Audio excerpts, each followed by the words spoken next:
Good sticks, everyone. Welcome to the Captain Avalanche Fancast, your unofficial source for all things Colorado Avalanche hockey and more from a fan perspective, hosted by me, Captain Avalanche Corey, and my partner in pain, Dom. Now, we're no insiders. We're not inside the locker room face-to-face with our favorite players, but we hope to create a relatable and welcoming environment because we're just like all of you listening, fans. Fans with a deep passion for the game of hockey and, in this case, the Colorado Avalanche. When we came to you last week, the structure and very makeup of the Colorado Avalanche was different. Today, they are a very different team, and all things considered, I expect them to be even more so as we discuss this here today. Or I expected them to be even more so as we discuss it here today. For those who are unaware, although how you can't be, I am unsure, but just for the sake of being thorough, Mikko Rantanen, longtime Avalanche winger, 50-goal scorer, 100-point getter, and Stanley Cup champion, has been traded to the Carolina Hurricanes. In exchange, the Colorado Avalanche get Martin Necas, Carolina's leading scorer and someone with top 10 potential, third-line center Jack Drury, and a 2025 second-round pick and 2026 fourth-round pick. In this trade, Carolina also acquired Taylor Hall from the Chicago Blackhawks, who facilitated the trade, retaining 50% of Rantanen's salary for a third-round pick. Needless to say, and I'm content admitting this fact, I was wrong. I fully anticipated the Avalanche finding a way to sign one of their cornerstone pieces and never ever imagined this outcome, as apparently neither did anyone else. I really, truly, honestly never thought it could and would happen. It is still setting in and just simply does not feel natural to both not see Rantanen on the ice when I watch a Colorado Avalanche game and to see him wearing a Carolina Hurricanes jersey. It might seem silly because, quote, it's, quote, just sports, but it is a business at the end of the day. Ultimately, everything comes down to the almighty dollar, but it hurts. I was not okay for a few days, truly, and I can't say that I am truly okay now. And this is my podcast, so for me, it's appropriate to share how I feel, honestly. When I started getting really into hockey, Avalanche hockey, there was always three constants no matter what direction the rest of the team took. Who was in and who was out. That was Nathan MacKinnon, Gabriel Landeskog, and Mikko Rantanen. As of late, that shifted to Nathan MacKinnon, Cale Makar, and Mikko Rantanen. Even if other players left, you could always rely on the fact that those three would be there. In either iteration, that is the Avalanche. Those are who people think of when you say Colorado Avalanche. That has now been fractured. The faces of the Avalanche are now Nathan MacKinnon and Cale Makar. No matter how you look at it, the Avalanche lost this trade. Mikko Rantanen is irreplaceable, and the only winger better than him is Nikita Kucherov. But there was never any player that a team would give up that would make the departure of Rantanen an easier pill to swallow. The only players who have scored more goals than Rantanen are Leon Draisaitl, Connor McDavid, and, Nathan MacKinnon.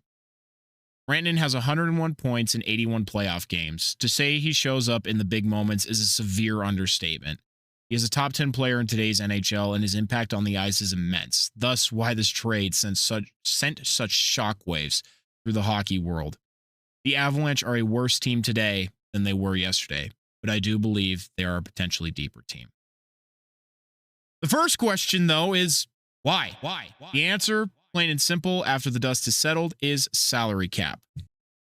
I think that's something that everyone should realize is getting a good potential top 10 player or top 6 skater in Martin Necas is his salary hit for this next 2 years. He's on a bridge contract. Corey, if you don't mind me saying the value, it's a 6.5 average annual value, so 6.5 million per year.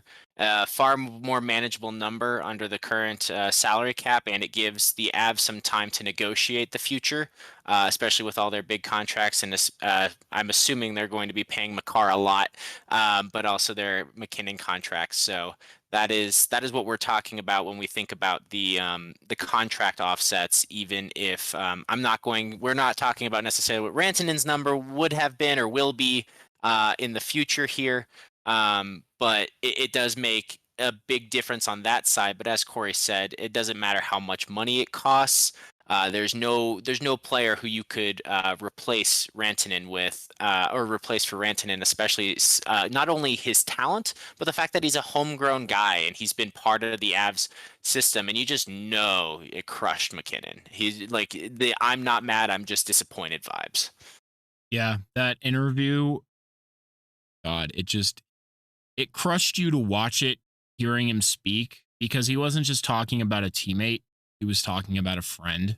And it was truly heartbreaking to listen to him speak on it, because, of course, hockey players are all media trained. They answer questions a very particular way, but they come at him with the question, and he said, yeah, I really wish I didn't have to answer this right now, because clearly he was still processing the whole thing. Because, again, that's a friend, that's a brother you went to battle with. So I can't imagine, as hard as it was for us as fans, it was probably even harder for him as a player. But on the other note, I'm happy with what you just said, because you set me up perfectly for this next kind of section here. With salary cap, that is the most transparent and reasonable answer we can see as to why the Avalanche have moved on from one of the most productive players in their lineup, because the two sides couldn't agree on how much one should be worth. It was revealed that the Avalanche's final offer to Rantanen was an 8-year deal at $11.75 million annual average value. A lucrative offer that would have secured him until the twilight of his prime and make him the highest paid winger in the league. Evidently, this was not the magic number his camp was looking for. The curious thing is, Mikko himself said he would take a, quote, significant discount, unquote, on his value to stay with the team. His value in some minds is around 13 to 14 million. And make no mistake, he absolutely deserves to get paid. But my response to that comment is, if you would have taken a significant discount, why didn't you? What is your meaning of the word significant? Because it's right there. However, as everyone knows, the Avalanche have an internal cap.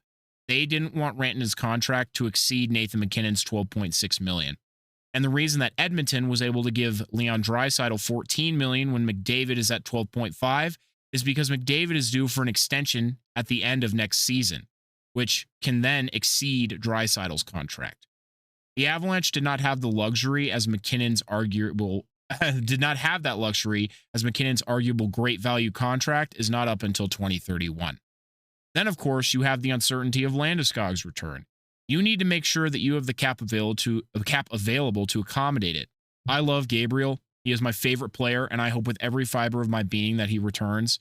However, there is no denying that his absence and contract has put considerable strain and inability to operate on the Avalanche's cap situation, and has been the biggest roadblock when negotiating anything going forward, whether that's moves, extensions, free agent signings, trades, etc. Even with the cap expected to rise. Finally, you have Cale Makar, due for an extension in 2026. He is on the best value contract in the league at only $9 million a year, and will be due for a considerable raise, and it is highly likely he will set the new internal cap for the Avalanche, and I think that's the team's full intent. Which they would never really let Cale Makar go, and I would never want them to. Obviously, I thought they'd never let Rantanen go, but I can tell you with genuine 100% certainty, Cale Makar will never leave this team. The others, Cale Makar is worth more. He is. To be able to have his offensive output and be such a top 6 defenseman, he's worth more. The value you see from an offensive guy, and yes, these offensive guys are getting paid $14 million, but the fact is there's more of them. We said McKinnon, McDavid, Draisaitl, Rantanen. We just listed 4 names. What other defensemen are you talking about in the excess of 14 million category in the NHL? He's in a bit of, there are guys who may fetch that in the future. Quinn Hughes is a candidate for that, but there aren't guys that you put in the same league as Makar the way you can. Even if Rantanen is not somebody you can replace, he's just that little bit more replaceable than Makar. And just really quickly, and then I know this is your thing, Corey, and I know you have so many feelings on the matter, so I don't want to take too much from your segment here and letting you vent openly and purely as you process. I told you this was open for discussion, so whatever you got to say, I'm happy to hear it. I think what is important is for most of these teams, at least where the cap is now, you can really only afford to pay two superstars in that excess of 14 million, realistically that excess of 12 million.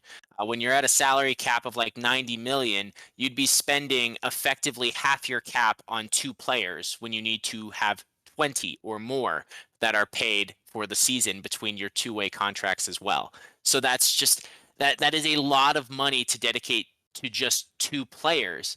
And the Avs had three to choose between. The Oilers only had their two. It's easier for the Oilers to swing that with Draisaitl and McDavid because there's two of them. It's clear. The Avs were in a tough position of doing a really good job in the draft and being unable to pay everyone.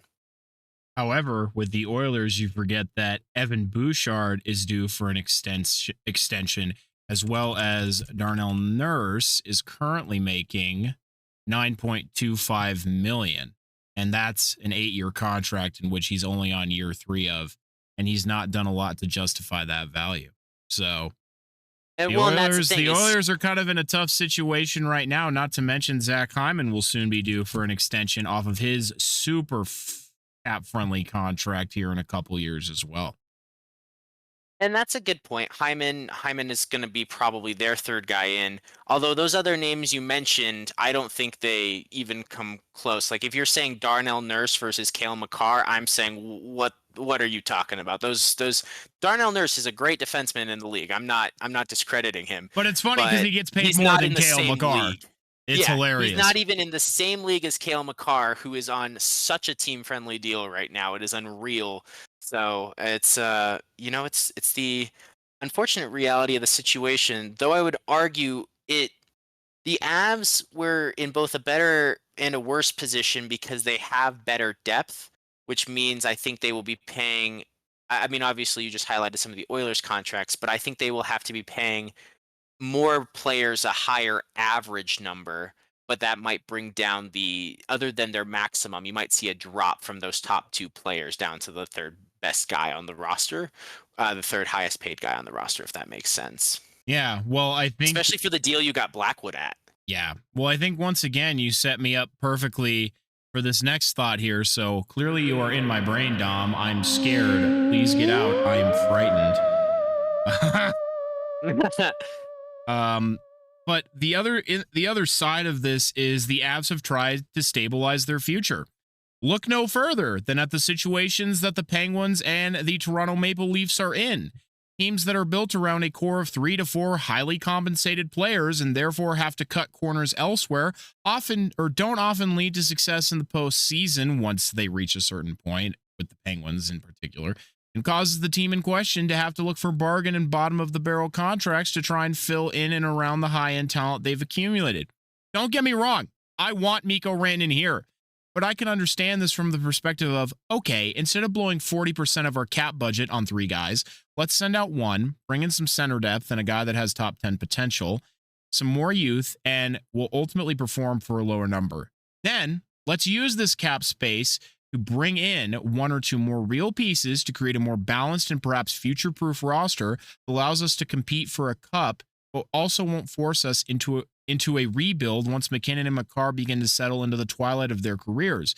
And then we aren't tied to multiple massive budget contracts that won't allow us to reform and properly retain a talented roster because no one will take on the old guys with massive salaries. Necas, therefore, will likely be a staple on the Avalanche going forward and may even become a new face to the franchise, albeit a smaller one. All that being said... And I think that is a good value, by the way. Yeah. Necas, I think he's shown all the things you want to see as a good trajectory and was projected to be part of the Hurricane success in their cup runs of the past couple of years. So he's been a growing piece and has gotten good experience with the playoff caliber team. So that is a good piece to consider as a depth scoring, if you will. And we'll talk plenty about Necas upcoming, but it seems like his next contract after this nice one is done will start with a 9, which I think is a perfectly reasonable number as long as his skill set maintains that, and it's a much more affordable contract. And that's ultimately what I'm trying to get at with this whole thing is, yes, it's fucking shitty that Mikko Rantanen is gone, but I think this allows the Avs, again, look at the Leafs. They have 4 guys who are all making, $10, $11 million or more. And that's kind of fucked them over, respectfully, in trying to bring in a more well-balanced roster.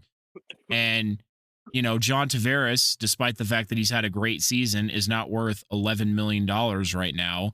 And so they're tied to that until, he's finally able to sign the extension that gets him in at a cheaper value. And they can finally use that cap space to hopefully bring in more depth pieces to make a more complete roster. But that's the kind of thing that holds those kinds of teams back. And then you look at the Penguins, who are now, yes, they competed and they won their Stanley Cups, which is exactly what you want. But they went so in on it that you ended up in a situation where now your team has no hope of competing for the playoffs, and your star player has expressed that he wants to win. And now he doesn't get that because the team built around him is an absolute dumpster fire because of mismanagement. And so I understand from an Avalanche perspective that they are trying to avoid that same fate. They're trying to create what Dallas is doing and make a smooth transition from one era of the Avalanche into the next, so you don't have to go through a rebuild like the Sharks are or like the Penguins are. They want to make sure that, once some guys are out and they've reached that point in their age, that they're there to mentor the youth, but they can still be a competitive team. I mean, that was perfectly said. I can't add anything to that. I think that is exactly what these teams are doing. Perfect. Well, all that being said, I am still disappointed. I am disappointed that Mikko's camp couldn't be happy and didn't think that the idea of competing alongside the best player in the world for a real shot at another Stanley Cup wasn't worth being the highest paid winger in the league, even if it was for slightly less than what they wanted. I think legendary Finn, one-time Av, Teemu Selanne, actually said it best in his words here. So to quote him directly, he said, "The biggest loser is not only Colorado, but also Mikko. An incredible chemistry with the second best player in the world, an easy and enjoyable game with the help of the best defender in the world. Colorado is a great place. Everything is fine. I wouldn't have left at any price. I, for one, think that if the game is on and you are happy in the right environment, surrounded by the right people, even if you're a little underpaid, then you are definitely in the right place." Selanne added, "The biggest disappointment regarding the trade is that fans will no longer get to see Rantanen and Nathan MacKinnon playing together, adding few duos have more chemistry than theirs. But Rantanen has insisted that negotiations on extensions were already underway with Colorado and he was willing to take a pay cut, blah, blah, blah." We got to that. But I think Teemu hits it pretty perfectly, and it's a bummer. But to finish up this thought, though, on the other end of it, I am disappointed in the Avs for seemingly not doing a better job communicating with Mikko Rantanen as his camp. As he said, he was blindsided and upset at the trade as it came out of nowhere, obviously. Perhaps if the Avalanche had delivered the pitch to him in his camp first, that they would have been traded, they would have been more willing to accept the deal. I'm disappointed that the Avalanche didn't do more, didn't extend the time frame out just a little further to try and reach an agreement. But instead, they took what they could and they ran. They didn't even net a first-round pick, and while the players they got in the deal are great, Mikko was still worth more than what they got. So not only did you lose the trade, but you didn't even get everything you should have for a player of Mikko's caliber and status. Well, Ultimately, yeah. I want to jump in there because the Yeah. Avs lost the trade for multiple reasons. I mean, you're Firstly, always going to lose a trade like this. No matter what, you lose. No matter what you you get lost back. you lost the best player. No matter what, you are giving up the best player in the trade and thereby are losing on the face of it like that. And that's just number one, like you said. It's unavoidable. But the fact is, and in my opinion, maybe it's because Rantanen already has the cup win, but real champions take the pay cut. When you have that chemistry, when you have the team, the depth that this place has, and let's be real, who wants to live in Carolina and be in the path of hurricanes when you can be out here in Colorado where when it's sunny, it's not scalding hot. We're not dealing with high humidity or fires. Sorry, California. I'm not trying to make a joke, all the people of LA. I'm from there, so I've dealt with it plenty in my life. The Anyway, the fact is that it's just such a good place to live. And if you're saying really the difference is only, let's just say, $2 million a year, that if it's worth it to you to sacrifice the best chance you will ever have at winning a cup again for $2 million less per year, and it's not even a guarantee that he'll get that from the Canes. We don't know what number they'll give him. That's just one. I personally judge him for that. I think that speaks to the character, and that to him, he is in it more for the money than for the game, and that's disappointing to me. And he is a great player. He's a good human being, but that to me, just as a former athlete, as just a competitor, that tells me something. As far as the team is concerned, yeah, you should have gotten more for Rantanen if you're going to deal him in the first place. You should have at least warned him and could have handled it better for a guy who is homegrown and has been a staple and a well-liked member of your franchise. But you're in a race right now. You're in a fight where every game counts, where, as you've been saying for weeks, Corey, they're trying to catch up and not lose ground to the teams in front of them, to Dallas, who's been surging, to Minnesota, who's still in front of them despite losing Kaprizov. If you can hold on to him longer and get a better value if you are going to trade him, or at least get more wins before dealing him so you improve your playoff position and your matchup, it definitely feels early with how the Avs made the play, and there were a couple potential slip-ups in making the decision they did. Absolutely. And exactly. I will never, this is full transparency. This isn't written on the fucking screen. This is just what I think. And I've said it forever. I've even met sports agents. It was a really cool experience, but I even tried to get this question answered, and it still is somewhat of a mystery to me. I will never understand why, as a player, you are in a championship environment, why, instead of the prospect of being able to run it back, win it again for taking slightly less value, what the fuck is the difference in $1 million going to make over your life? As an athlete, you can afford the fucking best financial advisors to make your money work for you, so you're set for life. Bro, I would be set for life on one of their fucking paychecks. One $11.75 million paycheck. I'm set for life. I can get that put away, put in the right investments, put in the right savings. I'm good for the rest of my life. I don't got to work another day. And you get to do the best job in the world, at least in my opinion.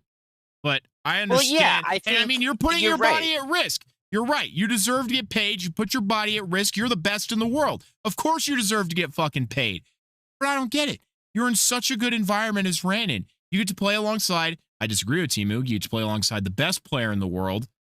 And you're fucking putting up numbers. You are beloved here by people. You could walk into a fucking cafe and get free shit because people will recognize you and be like, oh my God, you're Mikko Rantanen. I fucking love you. The fans love you. The kids idolize you. My God, man. I will never get it. I don't understand it. Well, I completely agree with you, because you're not only playing with the best player in the world, I argue you're playing with the best too. Because yeah. I personally put Cale Makar. If they're saying McKinnon is the number 2 player in the world, it's because Makar is the number 1, and that's the full stop. That's where I stand. You can throw McDavid in as number 3 if that's what you need to do to glaze the man. Whatever. It's, to me, the Avs have the 2 best players in the world, and Rantanen is top 10. So what are you doing? You should be winning cups. You have the recipe, and you finally have the goaltending on top of it, and at a good price. And again, $11.7 million. That is not chump change for 8 years. Highest paid winger in the league. He'd be getting paid $90 million. How much is? Let's really say it's $2 million more per year that the Canes can give him. But can they give him an 8-year contract, or are they limited to 7? I think they're limited to 7. I understand. So if they're limited to 7, they can give him $2 more million per year. So add $16 million, and then subtract the $13 million or $13.7 million for the last year that he can't be given. He's getting a net of, over the life of the contract, $3.3 million more. That's it. That would be the only difference if the Canes offer him 13.7 x 7. It's just dumbfounding to me. I don't, like I said, I don't get it. And again, I don't have anything against the guy as a person, but as a competitor, as an athlete, it did make me lose just a little bit of respect that he's willing to sell out such a good opportunity at a cup and playing again with guys he likes and being in such a good place as Colorado for just that extra. Like again, is it 3 or 4 million over the course of 8 years? Really? Really? I get it. Like we don't get millions of dollars. We can't actually empathize with this in the same way No. and understand how much it goes into paying an agent and everything that happens and the cost of injuries and how much they invest in their food quality and their diet and their exercise regimen just to take care of their bodies and treat them like a temple.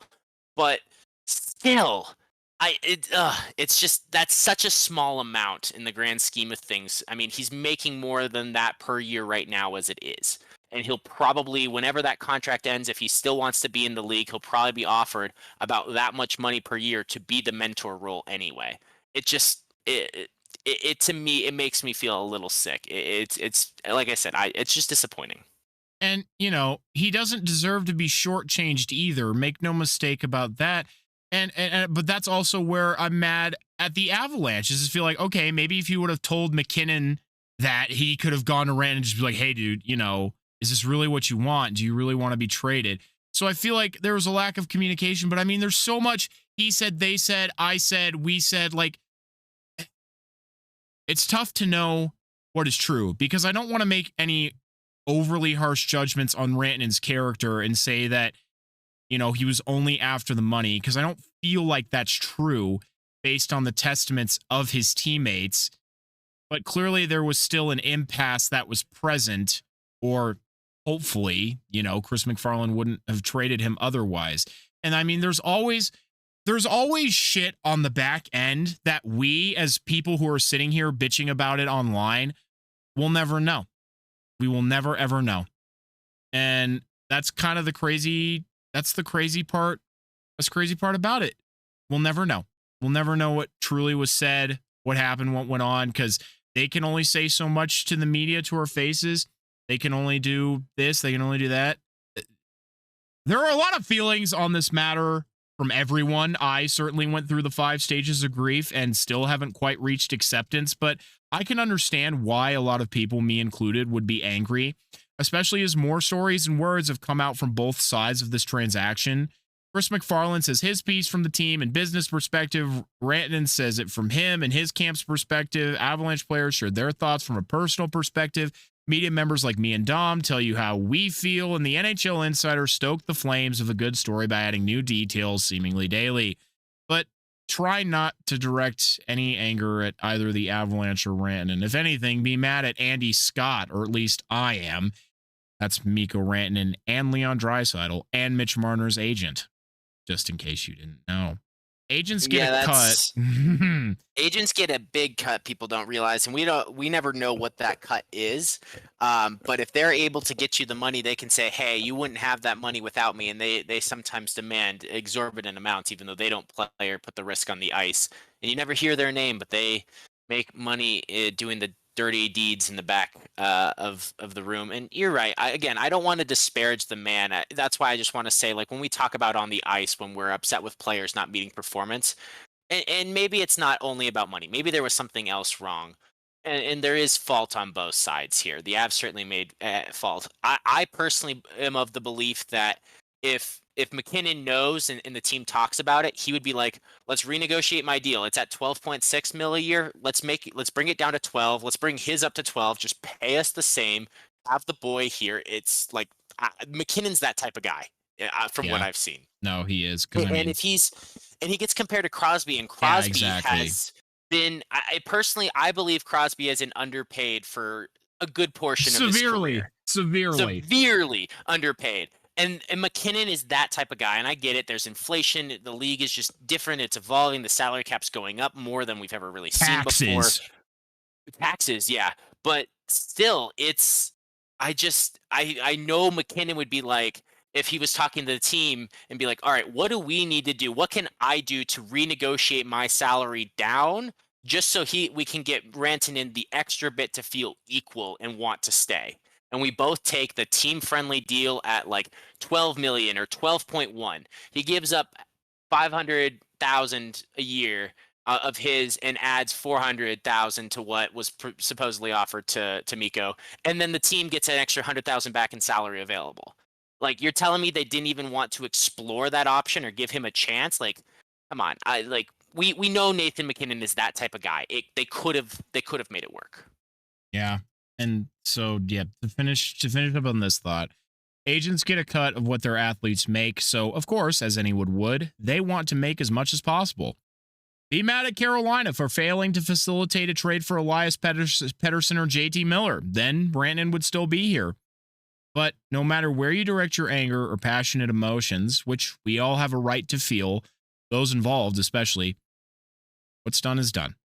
Mikko Rantanen is no longer a member of the Colorado Avalanche, and we will likely never see him in an Avalanche uniform again. Unless a miracle happens and both his camp and the Avs realize the error of their ways and he re-signs here in free agency, but I doubt it.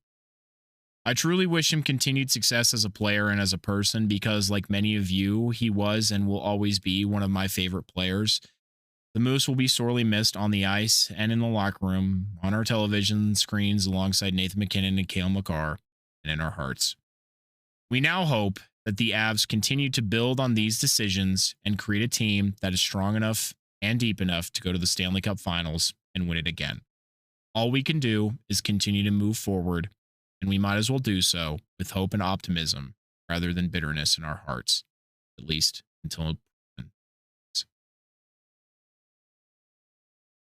Well, as we move on, I just wanted to add one thing to this from the Please. Carolina perspective. While we're talking cap space and the potential to re-sign him, Carolina would not make such a swing if they weren't intending to re-sign him, and I imagine that will be inked before the season is over. They don't want to let him hit free agency, and it'll only make the price go up.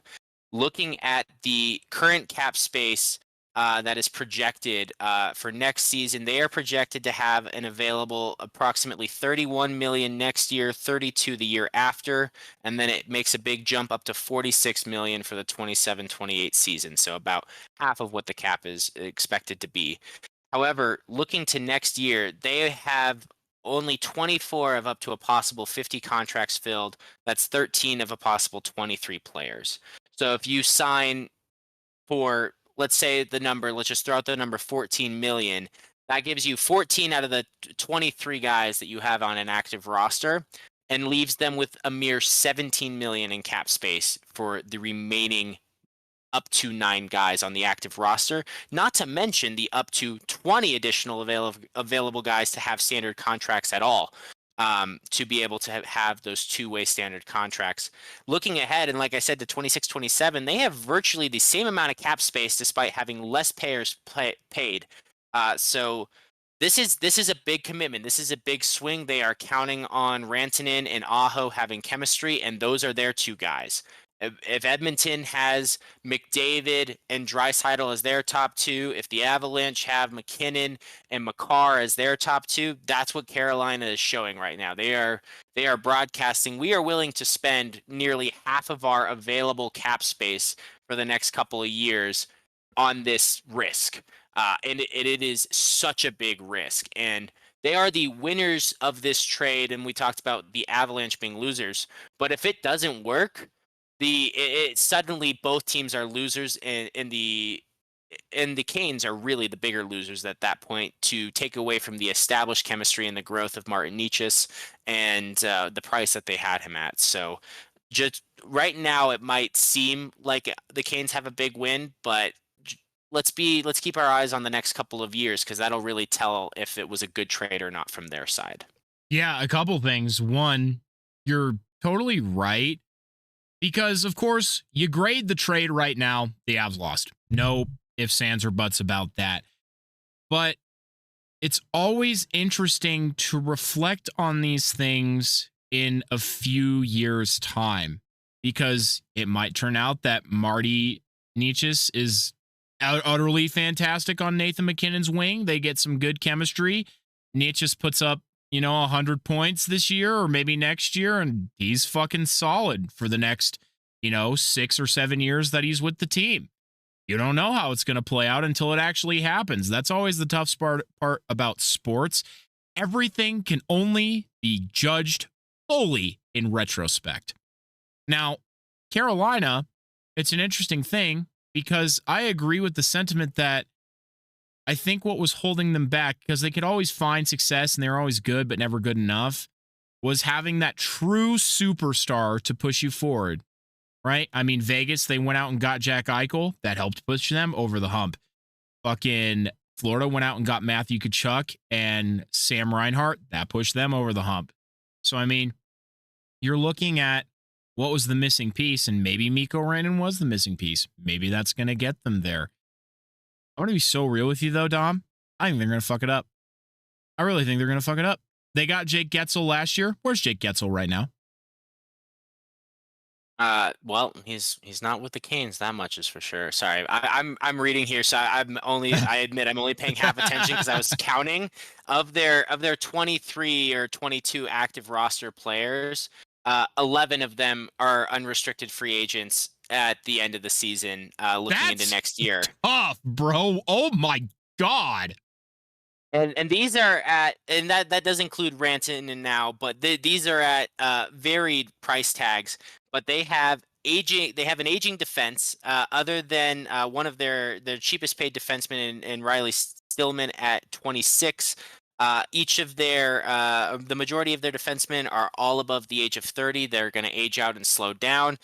Freddie Anderson, he's 35 right now, but he's going to be set to be a free agent next year.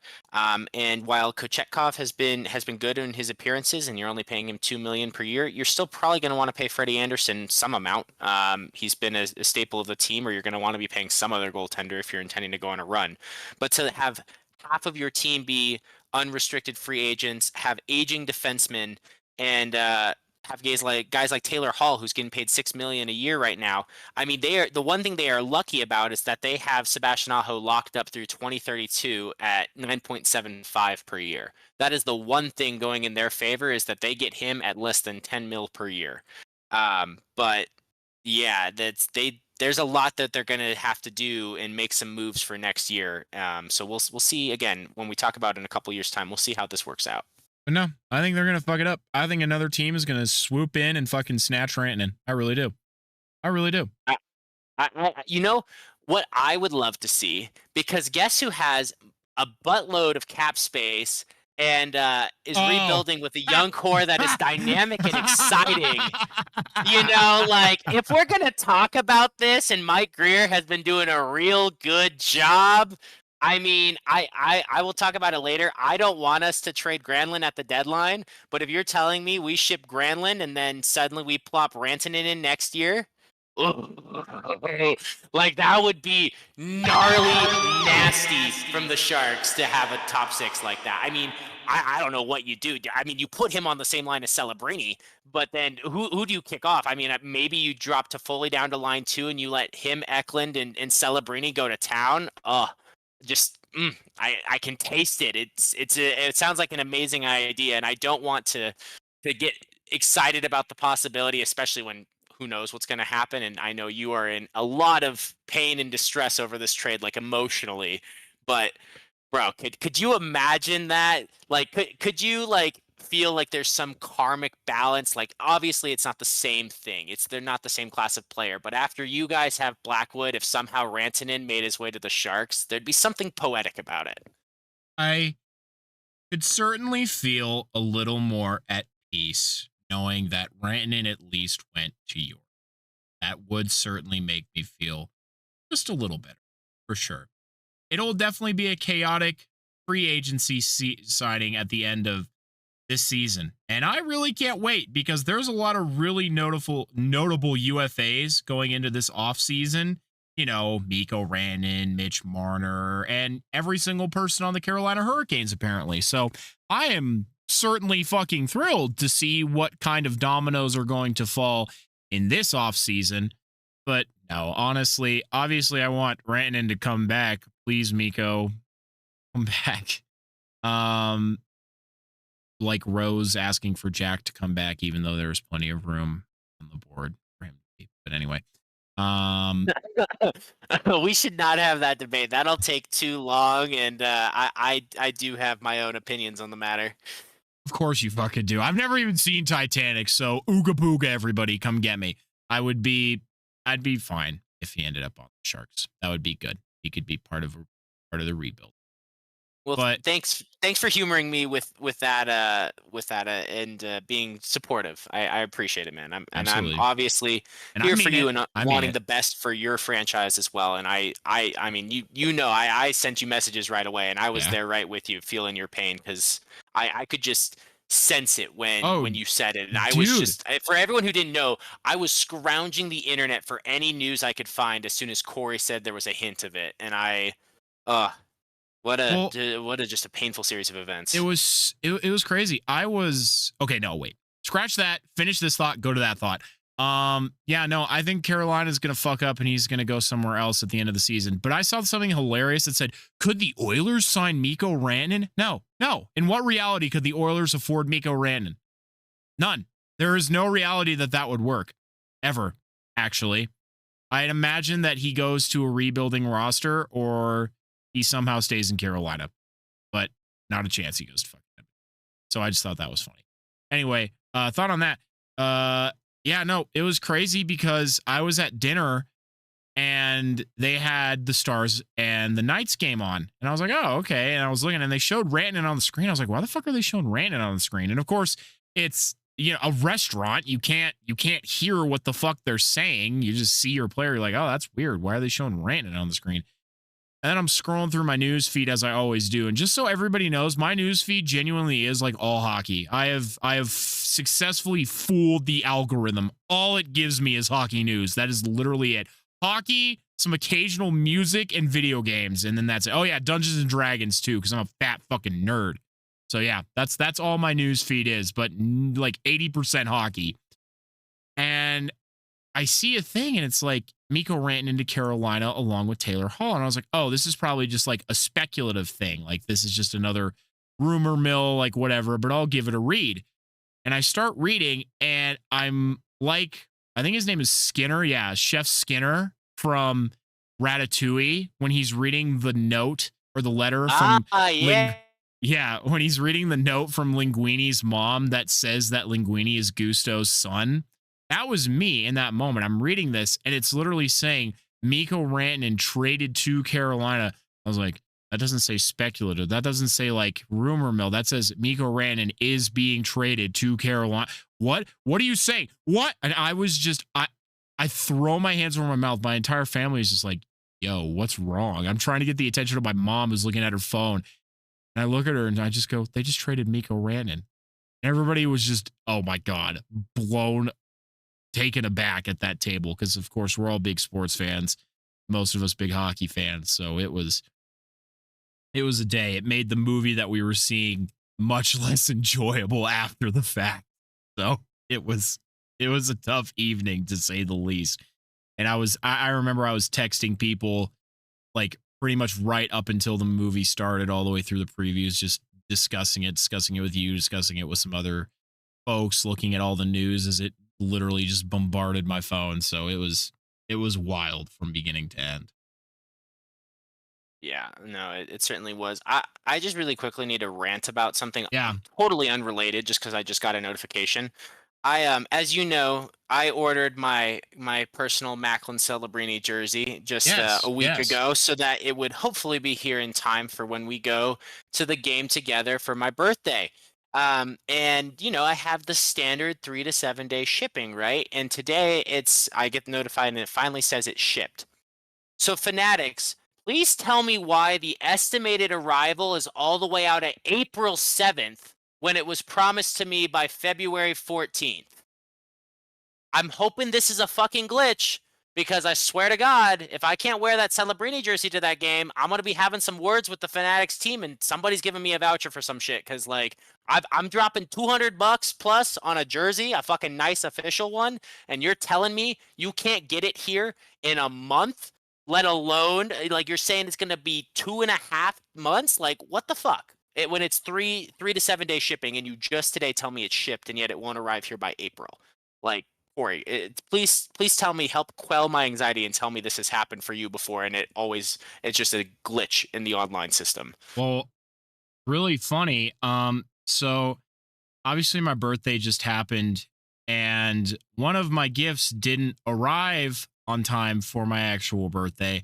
That gift was a new jersey from Fanatics from my family. It was one of the official ones that they wear on the ice, which is the only one that I will accept. That sounds really like selfish and mean, but like I'm a hardcore jersey collector, as is the rest of my family. So it's like a mutual thing. It isn't just like, if you give me a fake jersey, I will fucking ooga booga all over you. I am an ungrateful child. No, it isn't like that. So yeah, I got my first ever Nathan MacKinnon jersey, which is wild to say. I have never had a Nathan MacKinnon jersey up to this point, but I do now. So yeah, that was a bit of a delay in shipping from Fanatics as well, but it definitely did not take, I think, multiple additional months to arrive. So I think you'll be okay.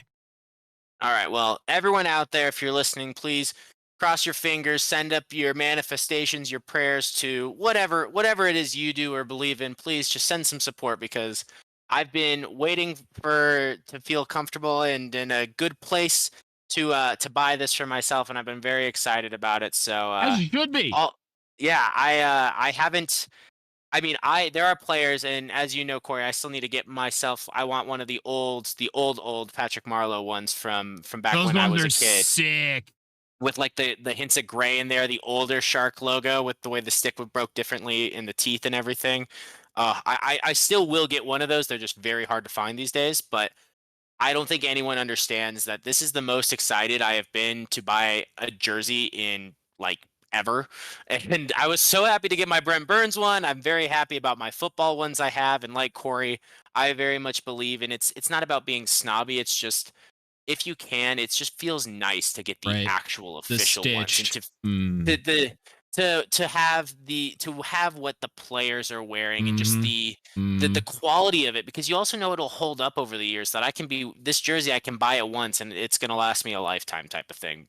So I'm with you there, man. And yeah, I'm gonna just believe and have faith it's gonna show up before the game. We still have over a month before the game, so yeah. but yeah, I just needed to rant about that, because I was like, what is happening? Like, why? This is ridiculous. Like, why? How did it go from February 14th to April 7th? That makes no sense. Yeah, what's crazy is I'm turning around, I'm looking at my jersey rack right now. I have like multiple generations of jerseys. Like the oldest one I have is actually a Reebok one. Oh, wow. Yeah, that tells you how long I've been like collecting them. I have Reebok, I have Adidas, and now I have one of the Fanatics ones, which is actually still Adidas. Like Adidas still makes them. It's literally the same jersey. So for everybody who keeps freaking out, it's literally the same jersey. Just has the Fanatics logo on them, but it's made in the Adidas factory and all that fucking bullshit. It was a whole fiasco. But from all I can tell, it matches up perfectly to my Arturi Lehkonen jersey that I got in-house. Like I bought it in Ball Arena. I mean, they literally look identical, other than one has Adidas on the back behind the collar and one has Fanatics on the back behind the collar. Listen, I don't like Fanatics that much either, but I mean, it's an official jersey and it's what the players are wearing, and it looks like a Nathan MacKinnon jersey to me. But anyway, that is the Mikko Rantanen trade 50 minutes later. So let us know what you think. Let us know your thoughts and reaction. Obviously, be respectful as you can. We're all hurting inside, but let's move forward with cautious optimism. But we'll get into the Avalanche themselves now. And I like this next segment because instead of going in and breaking down each game period by period, I get to rant about overarching themes and commonalities that I noticed over the week. Because if I went through and spoke about each game this week, I would genuinely be repeating the same thing 3 times. Excuse me, my goodness. So it's time once again for the good, the bad, and the Avalanche. The good.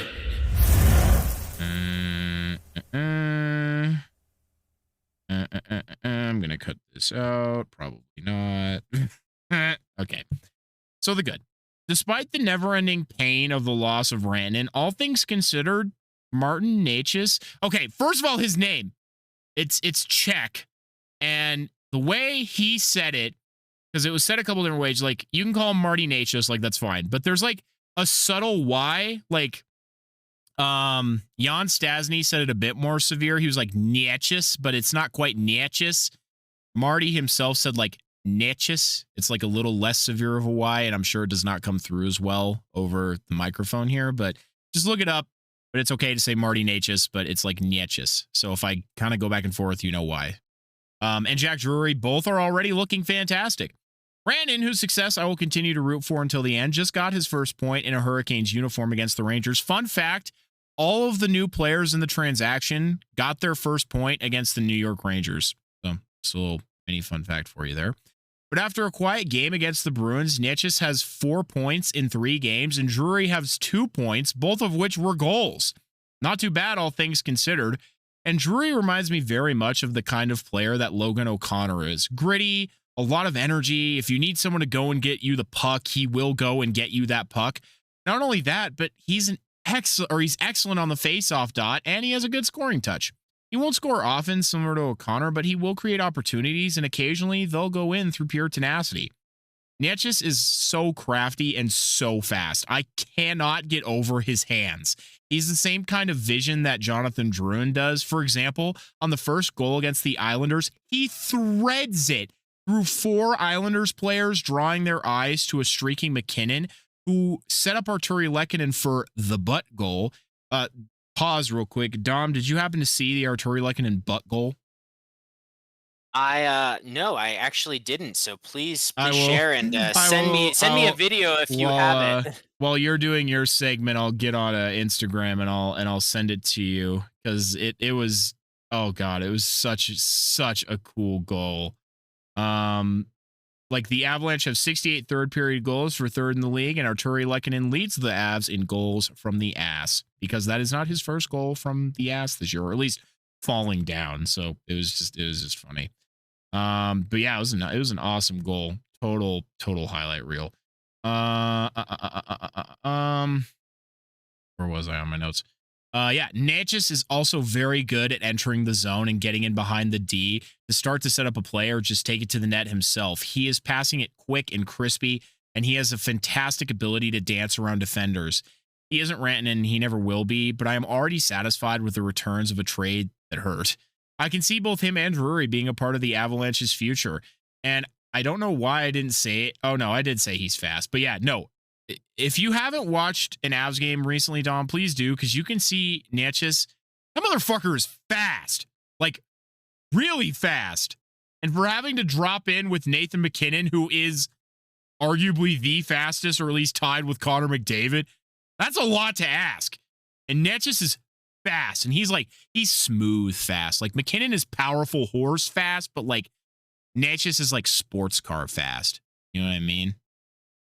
I do know what you mean. It's that quick 0 to 60 type of vibe when you're talking sports car fast and being able to and hold very it at very like that 90. Smooth too. Yeah, smooth on the acceleration, and that's what makes it a really good piece for the Avs to acquire, because hopefully that means that will offset at least a good, not obviously we already talked about it, but it will offset some of the loss that you're having from Rantanen, because he'll fit into the Avs system that is very speed based.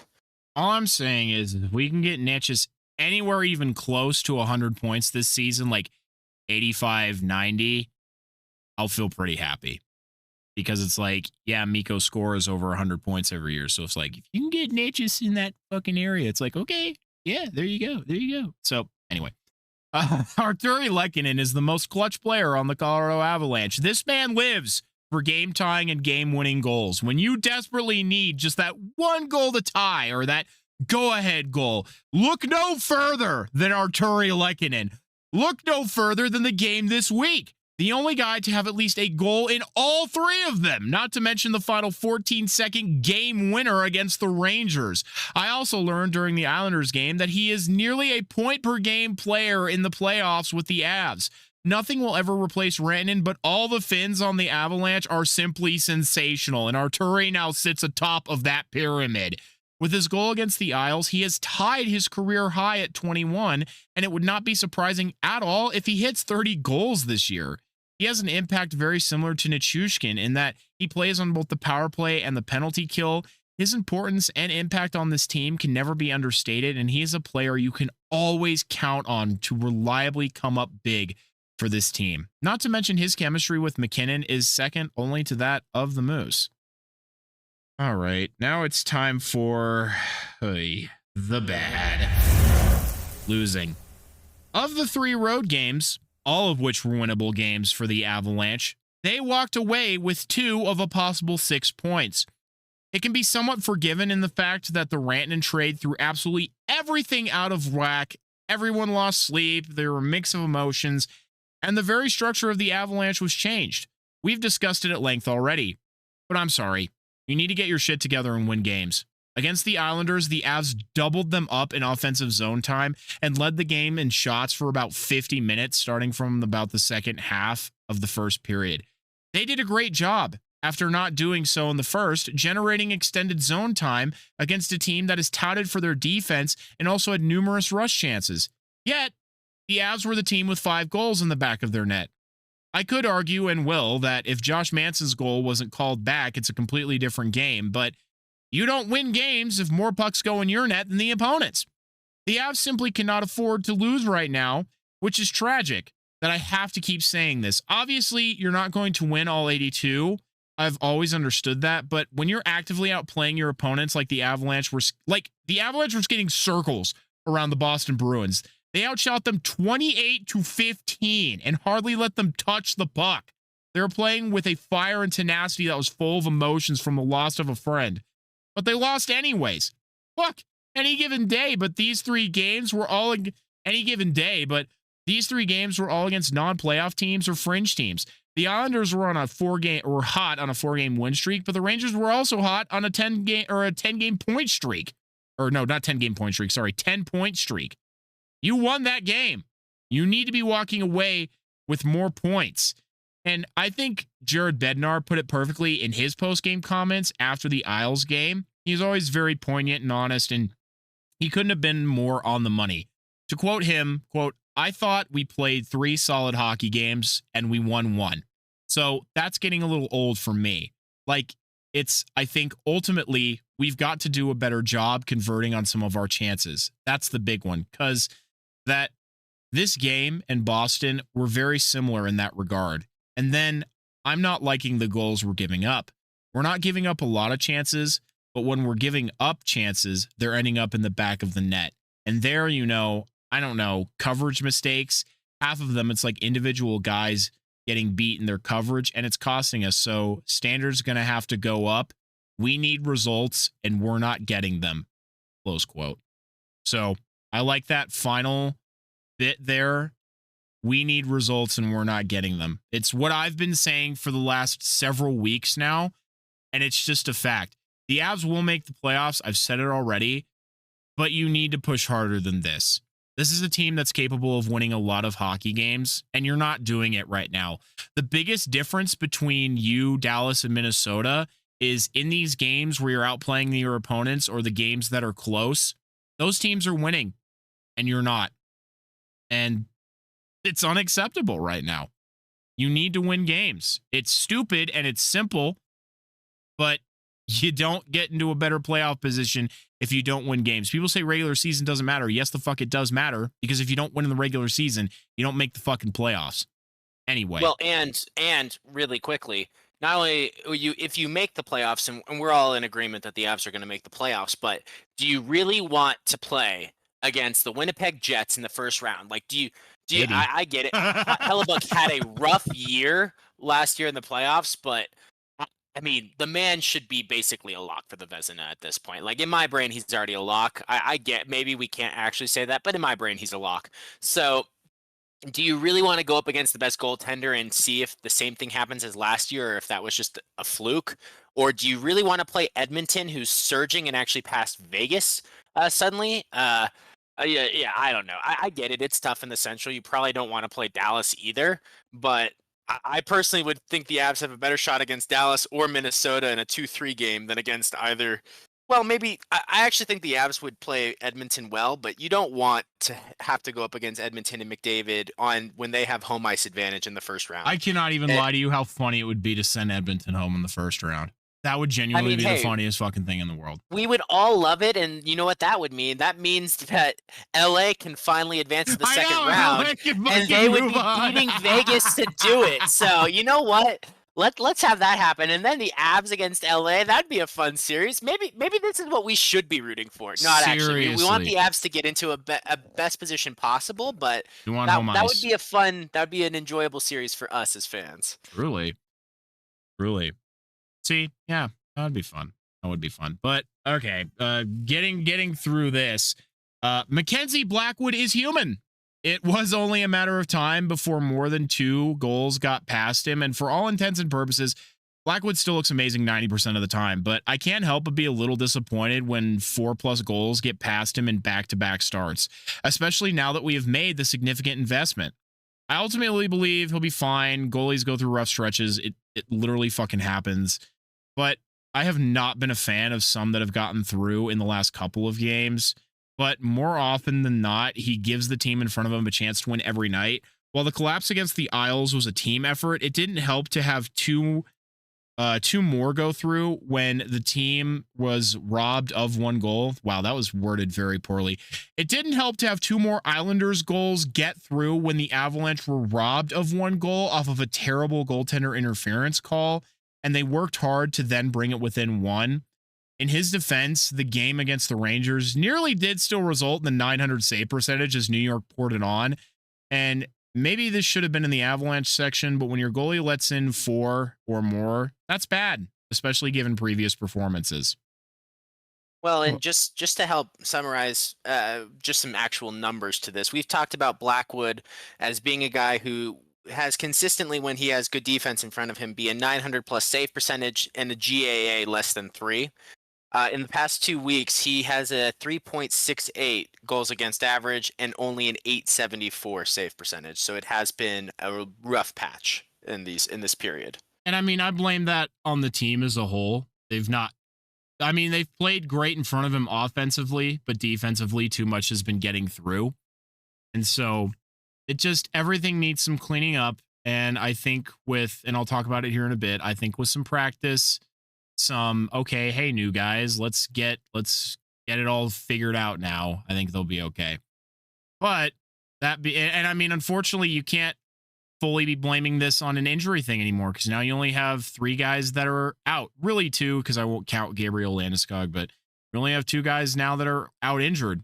But one of those is Valerian Nichushkin. And this is a team that needs Valerian Nichushkin. The setback grows more frustrating by the day. Obviously, you wouldn't want to rush him back, but god damn does this team need him now more than ever. He is a point-per-game player and makes a considerable difference for the Avs when he is on the ice, and the numbers in the eye test show it. His presence is sorely missed, even more so now that Rantanen is gone.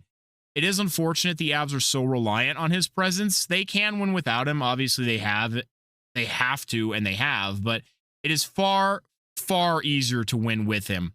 Short thought, but it is the reality that the Avalanche are a worse team without Nichushkin on the ice. Some nights it isn't as obvious, but it is always ever present. Yeah, not everybody's going to be perfect every night. Celebrini does not get a point on the board every night. No matter your individual talent, some nights it's more noticeable than others, and that's natural. But he is, we've talked about it, he's a valuable piece in the top 6 for the Avs offense. And just that consistency, I think, that chemistry, having one of those top pieces out, even just having one player shift and mess up the lines a little bit, it can set a team back, especially with the defensive placements and not being used to having that trust and that instinct of where guys are going to be. Exactly. And finally, it's time for the Avalanche. Fundamentally, the power play looked great over this stretch of games. A change in staff actually may be aiding in that, along with the fact that Marty Necas is a zone entry machine. Not to mention the power play actually scored! But, albeit it was only once, but it is showing signs of life and that it can actually produce. As the team has gone through this stretch, it has been more often noted that the team does everything right on the power play except score. But now the fundamentals are truly looking dangerous again.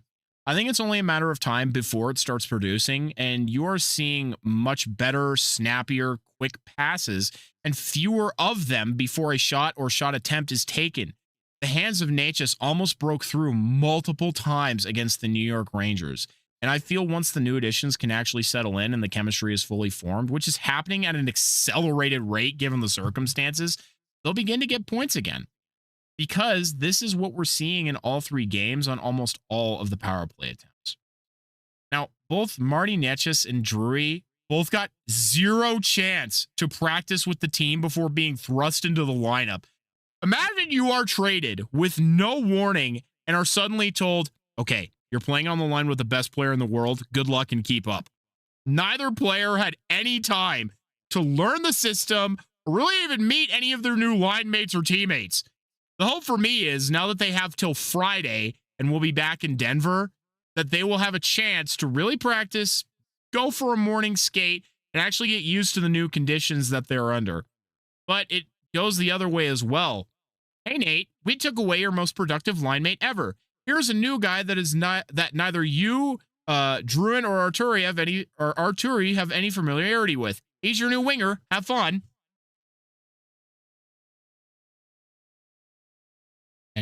Any thoughts from the tank? Oh, bro's just gone. All right. We're gonna keep rolling here then, because Dom has. Sorry, I was muted, and that's why I was here responding, and I was like, Anyway, sorry about that. Yeah, I think it's chemistry, and the fact that he's been able to jump in and, as you said, being a zone entry machine when the chemistry is better and everyone can anticipate that, when they can both be settled in and actually imagine being traded and then straight on a road trip. So to settle in, get moved, move your family, get a new home and everything, all of those type of things that are just a human aspect about getting moved. When you move and you unpack and then you just want to settle in and relax and get comfortable in your new environment, that takes time for any regular human. And these guys are still out there on the ice and doing this all adapting on the fly. So having this time in between, like you said, until Friday, have some time to be here at home, it's only going to get better. And that's the good sign, is it can only get better. Yeah, and I mean, just from the early outsets, the results have been great. I mean, we already talked about it a little bit, but they really have fit in really seamlessly. And I think that's where the Avs have struggled with their acquisitions sometimes is, you know, they get somebody and they're supposed to be a really great fit and be great, but they just don't quite fit the way that you want them to. But no, I think Drury and Necas have both fit genuinely really fantastically. I think this is the kind of team and system that will end up suiting them very well. So we'll keep watching and observing, Avs Faithful. Don't worry. We'll give you the honest truth about everyone on the team. Now, all this being said, with Necas, Drury, and Rantanen, makes me question, what's next for this team? Because at this point, fuck it. I say go for it in the best ways that you can. Don't seek rentals anymore. Seek players that can make this team legitimately better and deeper. You've already made the big decision. Then, based on all the news from the insiders, they said that the Rantanen trade wasn't even the biggest thing in the next 24 to 48 hours. What the fuck does that mean? But all was quiet on the Western Front, and I'm somewhat thankful that we've been given some time to kind of register and cope with everything that's happened. However, if you're going to be bringing new people in, bring them in sooner rather than later. Allow the chemistry to flourish and develop before the playoffs. I know they're professionals, but a lot has to be said for chemistry. It's why teams like Winnipeg and Minnesota have had so much success. It does make me wonder, if you aren't going to get Sidney Crosby, who are the Avs going to get? I think there is plenty of media on the trade boards to read, and I won't share or go into that here. But if you're Sid, why not? Everyone's getting mad, him kind of included, that the trade rumors keep swirling, but why the hell not?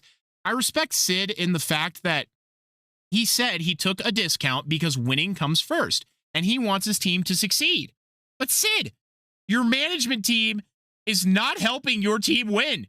Your team is not winning, and you're the only one out there doing anything any given game.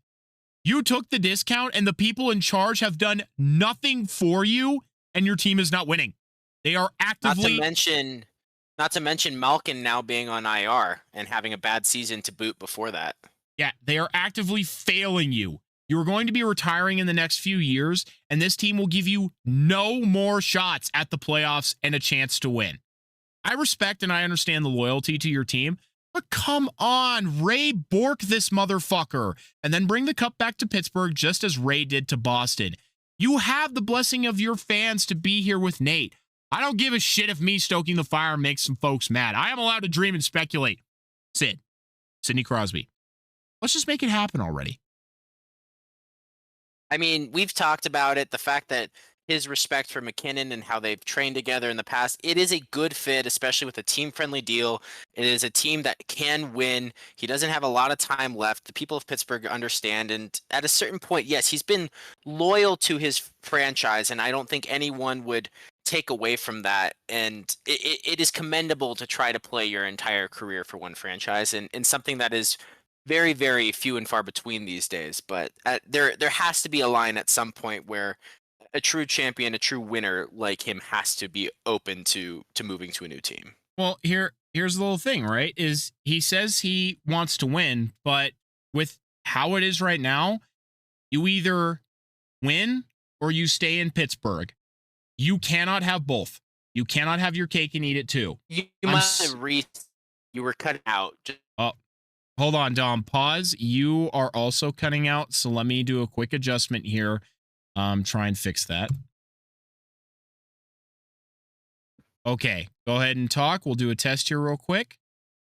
I was just saying, okay, heads up, there we I can't go. tell if it's my internet or if it was not you. It was actually Discord giving us a hard time here, so I did a quick fix.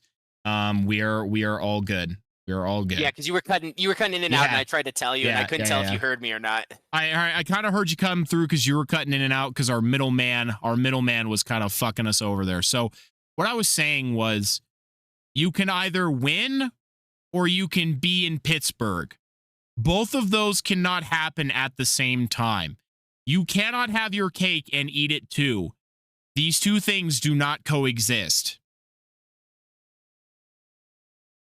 Yeah, it's that simple at this point, and he has to decide what matters more: winning or just playing for a single team his whole career. And that's what we're really weighing now. It's not. I don't think we've moved past if it's about money anymore. We've been past that for a while. He's always been that guy. It really comes down to, does he want just to stay in Pittsburgh, and that is totally his choice. He's won cups. Exactly. Maybe he doesn't need to win more. I respect his decision, but I'm taking his words for what he said. He said winning comes first. He wants to win. That's why he took the fucking discount. Okay, your team is not winning, and they're not going to win. It is a dumpster fire in Pittsburgh. Even though they had the small surge there, out of all the Eastern Conference teams competing for the fucking final wild card spots, your team is not going to be one of them. I'm sorry. And I want you to win too, Sid, but you cannot honestly believe that your management is going to be able to do anything in a reasonable time frame to create it so you can win. This is now in a multi-year rebuild. It has been in a multi-year rebuild, except no one in Pittsburgh, minus the fans who seem to have the only bit of sense around there, has accepted that fact.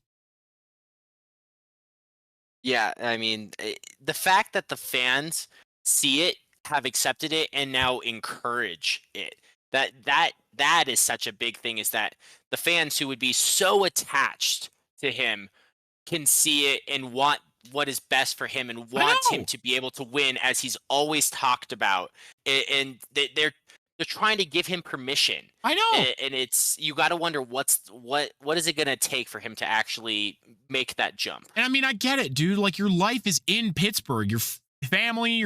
Wait, does he have children? I would imagine he has children. I would have to imagine he has children. Does Sidney Crosby have children?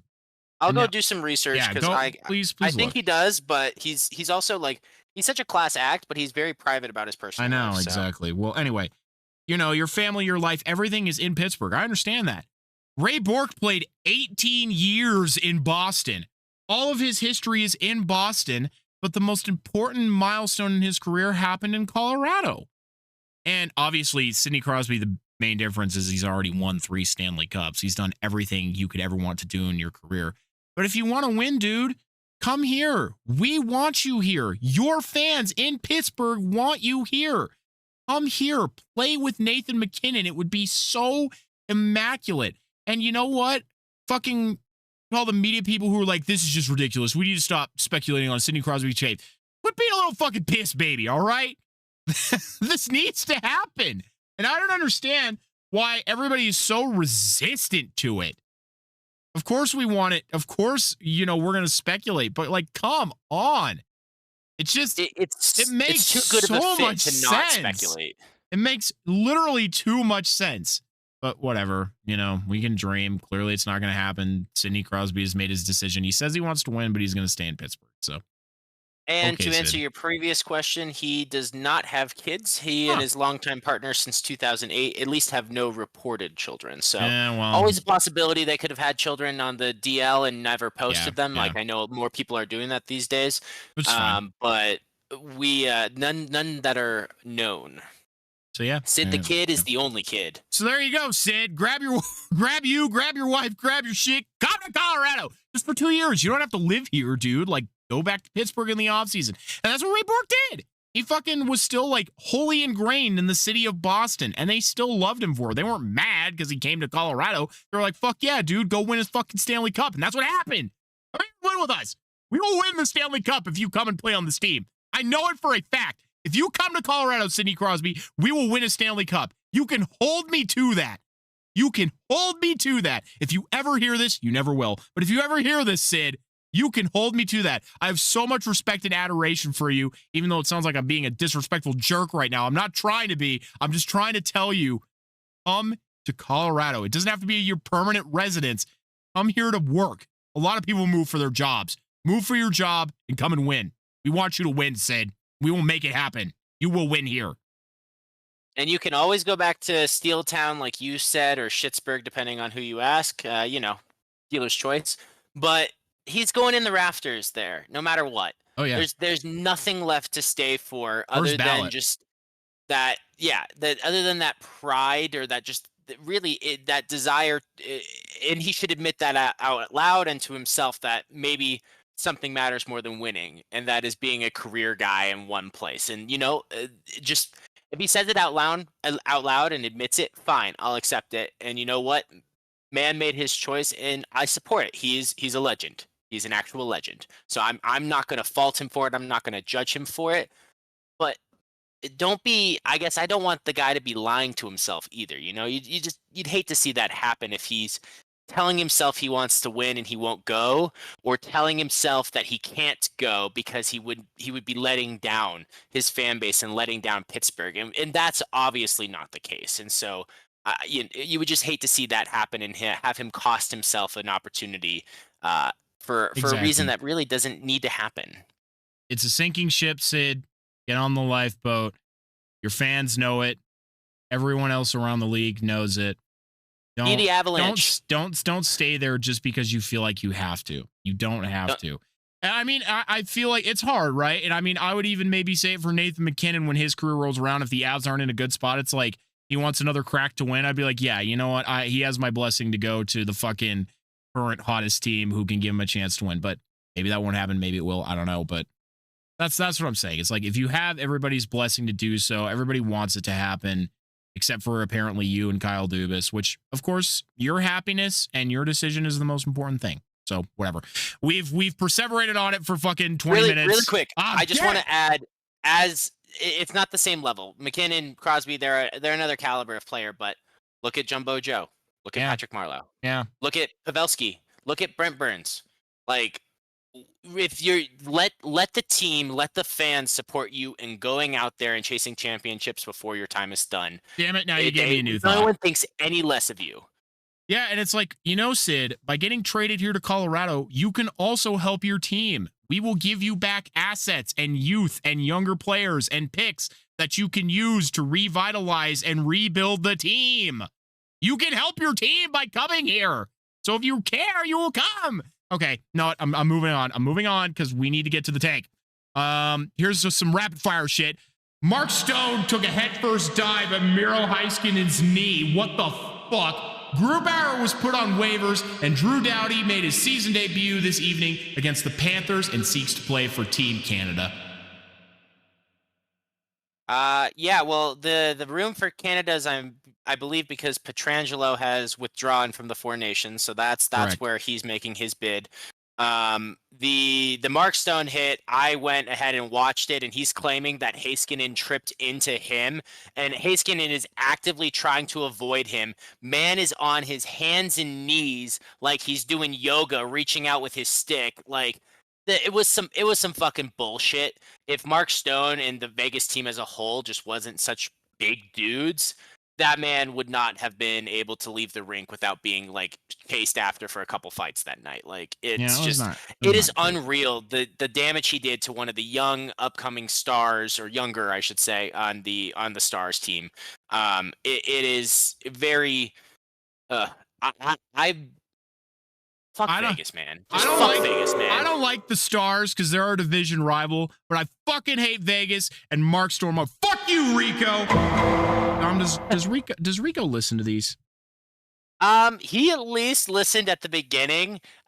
He hasn't hit me up in a while to say anything about us calling him out. Because So, we have at least one fuck you Rico per episode. In fact, I'm so convinced that when we finally start making merch, we're gonna have a fuck you Rico shirt. So Rico, you better be listening to this, bitch, because we're calling you out and we're gonna make money off of your name, Rico. Anyway, but I hate Mark Stone and the Knights more, and I hope Heiskanen is okay. Well, Dom, I know it wasn't fun for you to witness, but I am certainly ecstatic for your segment this week because the Sharks and the Nashville Predators created some of the most exciting barn burners that anyone has seen all season. So, if you would, Dom, tell us more about it and more from the ocean. It's time for In the Tank with Dom. well, thanks, Corey. And yeah, I mean, these were some of the most, I don't know if exciting is the right word, but the most, I said it before, wacky, weird, and wild games I have ever witnessed. Wacky, And they wavy, were inflatable, for, arm flailing tube man? yeah, but bigger. Like a big one that's like multiple stories tall and changing the wind of the whole area when it moves. Like this was of epic proportions between two teams that have been slumping overall coming into their matchup. That first matchup being 8 days ago now on Tuesday the 21st in Nashville. And we're just going to get right into it because the Sharks shot out of a cannon to start this game, with Celebrini registering a goal just 1 minute into the game. The goal came off of a great heads-up play to push up the ice and getting behind the D, and that's where he was able to receive a nice stretch pass from Cody Ceci. Now, why this matters, half an hour before the game, Celebrini was seen talking to one of his coaches and looking at an iPad talking about a positional play. After the game, it was reported and we learned that that was actually discussing this exact scenario of how he scored the goal of when that puck is on the boards and just having the sense and knowing when the Sharks are about to win the puck and have a good outlet for Macklin to start sprinting up the ice so he can get an odd man rush opportunity. So the fact that half an hour before puck drop or half an hour before he got his gear on, whatever, it was early, just in the evening, right before the game. 1 minute into the game, he executed perfectly. So the 18-year-old is not only this wonderkind who has all this raw talent, but he was able to learn and adapt and put it into effect immediately without any practice. That is insane. Like the talent, just the raw ability, the instinct on this kid. It is so much fun to watch. And let's be real, the Sharks coming into this game had lost a bunch in a row. They've been struggling. It is the last game of a long road trip. What do you need to do when you're on the road, Corey? You need to score the first goal and silence that opposing team's building to level the playing field. It's not about taking the lead and taking an advantage. That is what you have to do to level the playing field. If you're up 1-0 in the first period, I call the odds level if you're on the road playing against an equal or better caliber team. Wouldn't you agree? I would agree. And so just that way he was able to make that impact instantly, and just beautiful play, beautiful pass from Cody Ceci. The kid is amazing. He's at 16 goals on the season now. Just give him the Calder already, and I stop with the debate. Just stop. And I'm sick of it. That just shows that he's responsible and accountable and that he's trying to always better his game and that even in his free moments, he's trying to make sure that he's doing the right things out there. So it's really admirable, especially for someone his age. Yeah, it really is. And something that hasn't been lost is he is still smiling and having a good time out there. And something Sidney Crosby spoke about in an interview earlier this week. Other players have spoken about coming in, like Sidney Crosby, when he came into the league, was a superstar playing on a floundering Penguins team. It is tough. A welcome to the NHL moment of all your raw talent can't just get you wins anymore, because at this level, you really do need the full team depth. And I mean, and in college, it's easier to have a disparity in the quality level between teams. You have the top, and you have the not competitive at all. So it is a change. And he hasn't been phased or disheartened by it. He's still having a good time. Something I didn't have here in my notes, but I think is important, is early in the year when he and Smith were playing on the same line, you see them sitting on the bench next to each other. They're smiling, having a good time. I actually think that was detracting from the team. It is really great to see them smiling, having a good time and everything before the game, doing their pregame soccer ritual and all the things. They can still be like the best of friends, right?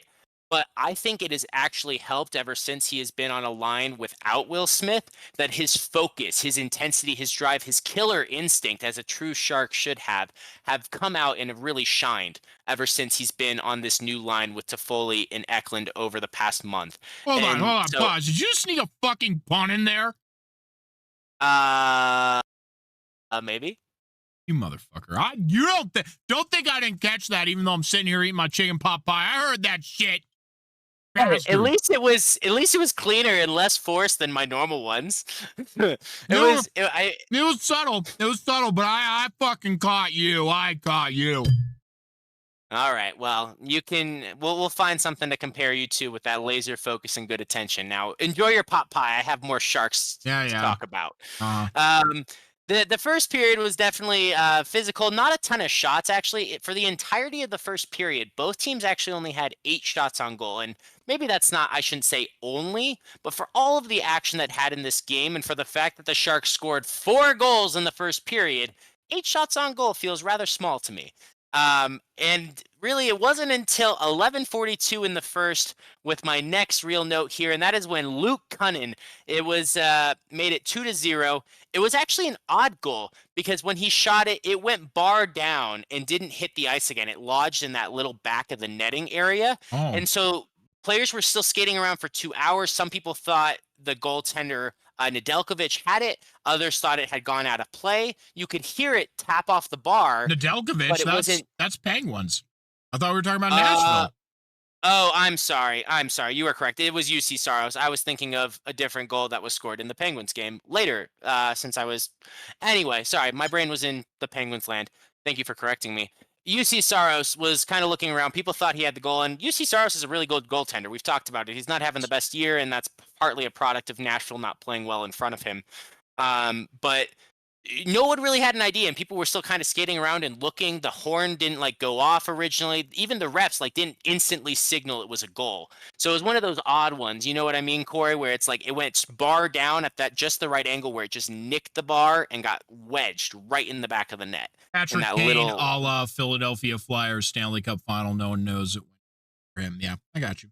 Yeah. So that was cool. And Cunnin is another one of those players who's going to be an unrestricted free agent after the season. Or it's either after this year or next year. I actually need to double check that. So if you happen to know the answer, Corey, please do let me know. He has been someone mentioned in trade talks because he's really done a good job again this year. He's already matched the amount of points scored, points and goals scored this year in 20 less games than last year. So tracking very well. And as a winger, he has stepped up really well in centering the third line. So that is a lot of value that he can bring to teams. And as we'll talk about in the second Nashville game, he's got a lot of heart and character and can be one of those physical talismans who's willing to go out there and have a fight to get his guys back in the game. So supposedly there's been some interest from Toronto, among other teams, about potentially acquiring him prior to the trade deadline. He's one of those guys that I think is, unfortunately, what he can do is possibly viewed as replaceable. And with the Sharks rebuilding, some things need to change for next year, because the team isn't winning enough games this year. but he's the guy with the right attitude that I would love to see the Sharks re-sign because they can get him at a good price, and he's doing exactly what you want from a third or fourth line guy. So pay him to do that, lock that down, and have that consistency would be my thought process. But I understand maybe his timeline, his age, his experience might not align with the full course of the Sharks rebuild. So that's just something to monitor. Could go either way.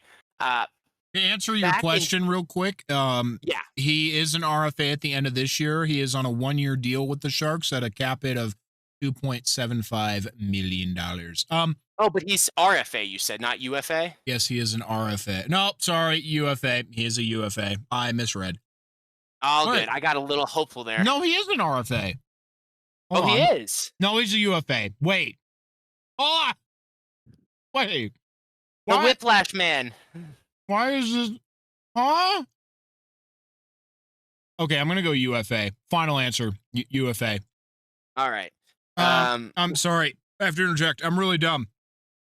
On disappearing pucks, a la Nazem Kadri game, let me think, what game was that? Game 4 against the Tampa Bay Lightning in Tampa Bay, overtime game winner, snuck in by Andre Vasilevsky. Only person that knew it was in was Bo Byram and Steven Stamkos. Anyway, go on. Oh, yeah. Well, so where was I? Oh, right. I got a little distracted, and I can talk about potential free agents and trade things for the Sharks. I'm going to get into that more later on. But I think for what he does, I would love to see the Sharks give him, if they can, if he takes a deal, like a 3, or like, I don't know if it's too much to say 3.5, but like give him like a 3-year, $3 million per deal.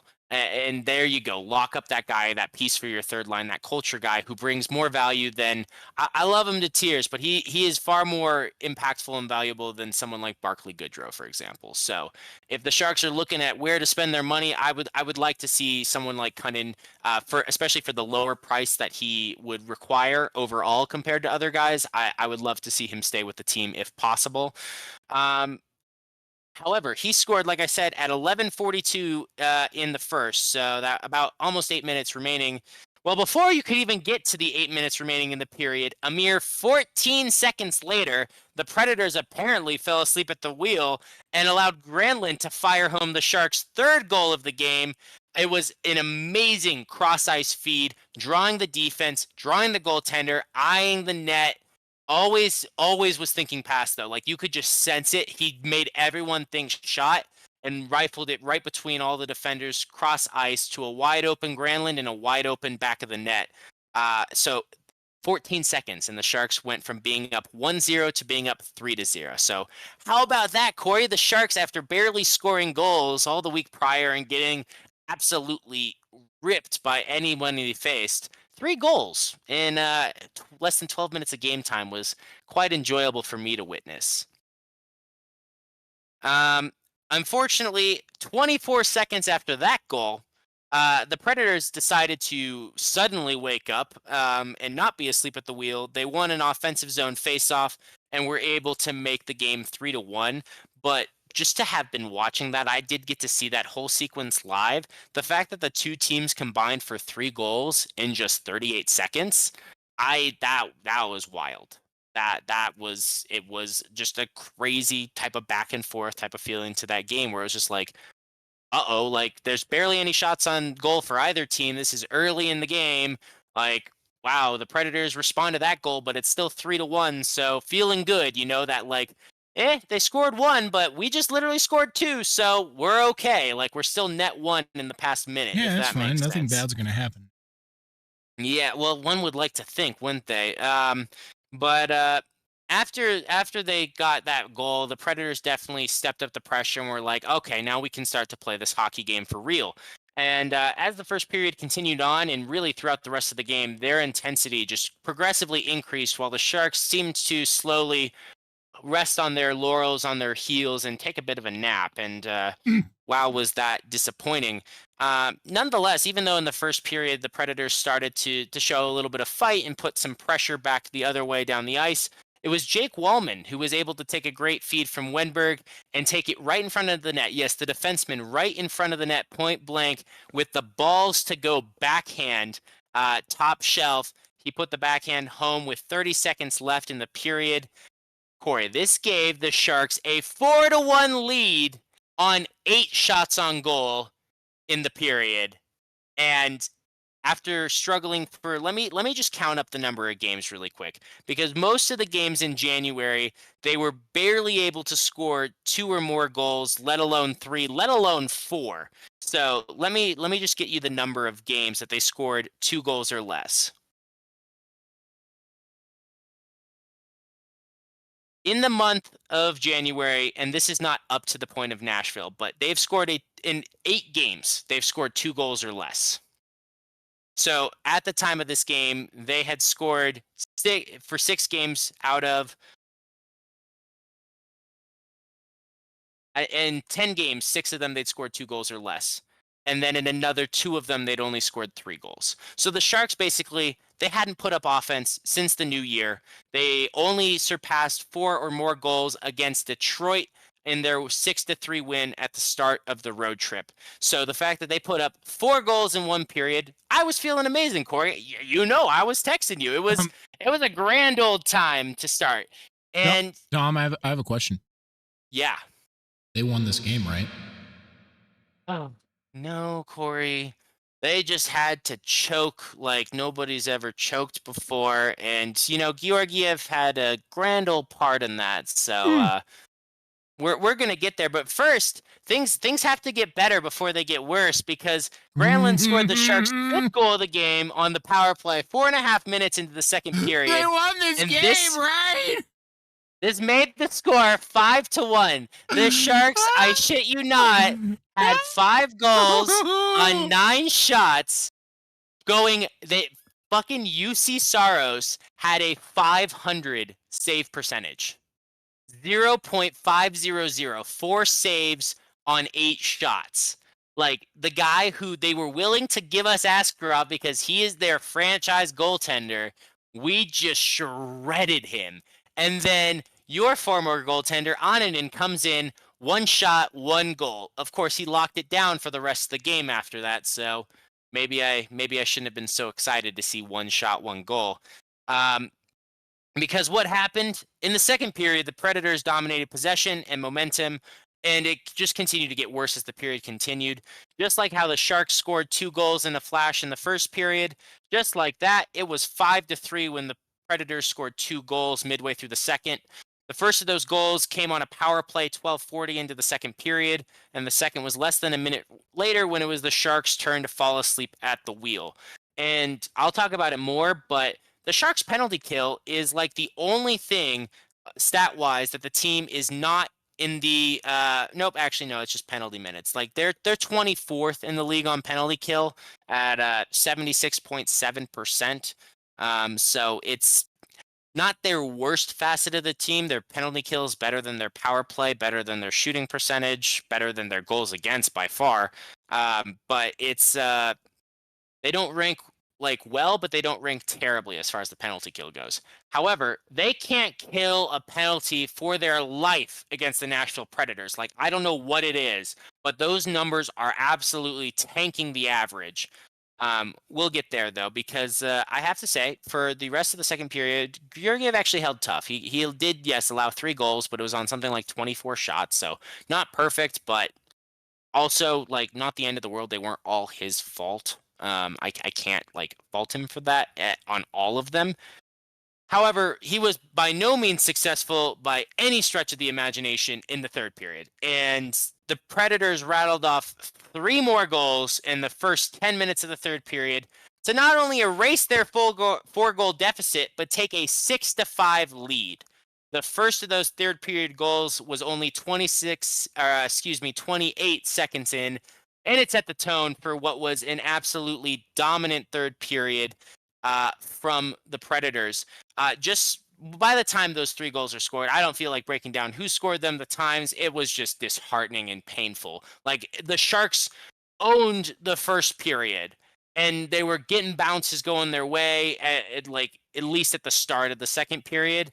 But they were not even in the same league. They might as well have been in the AHL playing in the third period, because when the Predators took the lead to go up 6-5, they were out shooting the Sharks 32-14 for shots on goal.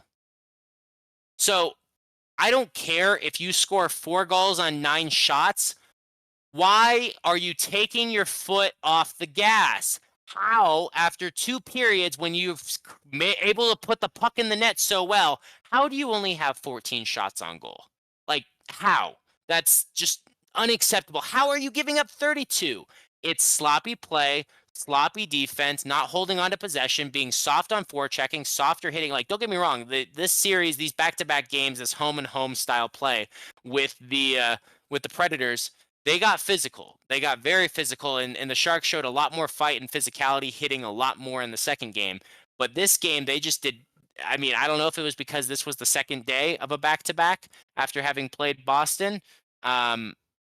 Or no, I think this one was, they actually had a day of rest before this one. So I can't even give them that excuse. The collapse was just unbelievable.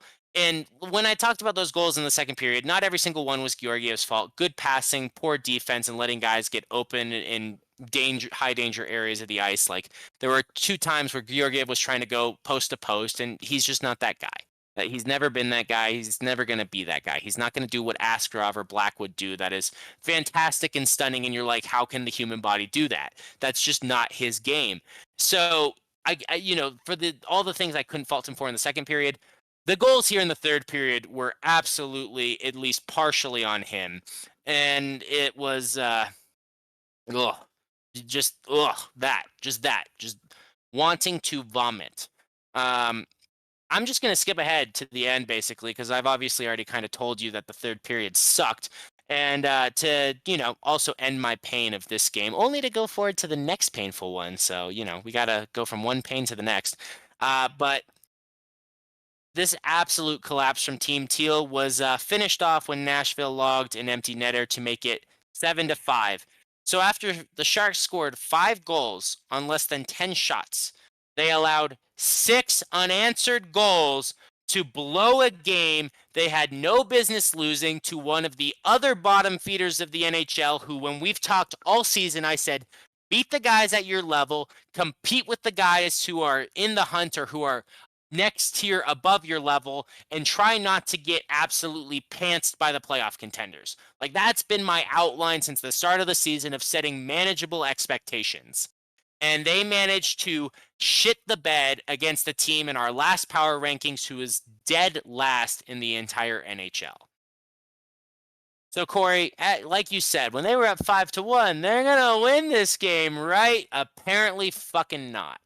Any questions? None from me. Yeah.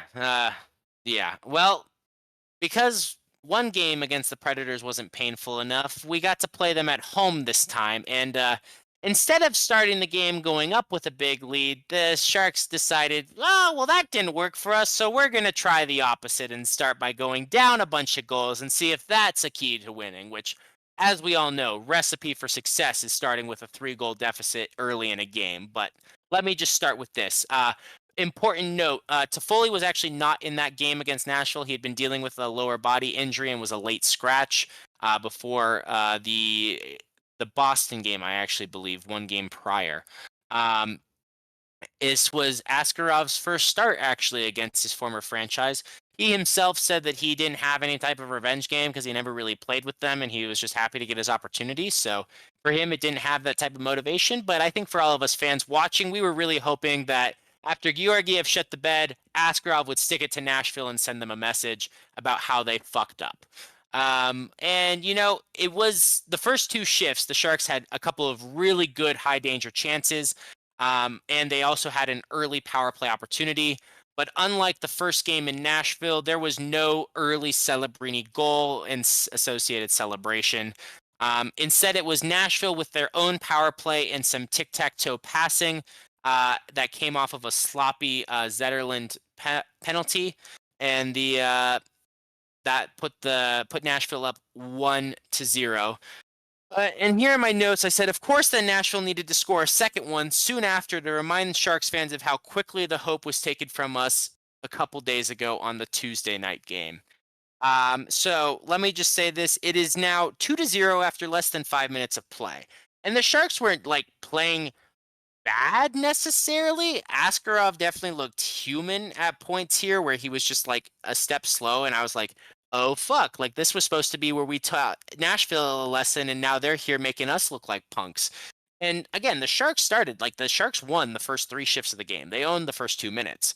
But then the next 3, they just, got caught with their pants around their ankles. And then, how about, it's, scoring a goal every other minute. Why not we make it down 3-0 in less than 6 minutes of game time? And I have a note here. Why am I still watching, you might ask, Corey? And I think you might have texted me that, or I might have texted you that I was going to stop watching. So for those of you who are interested, it's because the Sharks did this in Nashville and somehow had a collapse of ungodly proportions. Nashville owed us one back. And so you know what? I was like, it's 3-0. Where it's 7 minutes into this game, not even, but that means there's 43 minutes, or actually, excuse me, 53 minutes of hockey time left in this game. If Nashville could do it and the Sharks could blow a lead, karma, right? It's supposed to even out. Corey, it was supposed to even out, right? Like I wasn't crazy for thinking that. Yeah, no, that's what I was thinking. I was like, no, I'll just let you do it. But this was actually really quite. I've never seen anything like it. Right after that third goal, right on the draw, like 1 second after, puck drop, instant gloves dropped. Luke Cunnin, who was as pissed as I was disappointed in trying to inject some life in the team, he had a go on the ensuing faceoff. But what was crazy, his line mate on the next puck drop, Barclay Goodrow, did the exact same thing on the exact same side of the ice. So right in front of the benches. Then on the third consecutive puck drop, a mere 4 seconds later than Cunnin's original fight, 4 seconds of game time, not actual reality, obviously, because they had to take time to let them go and get them separated anyway.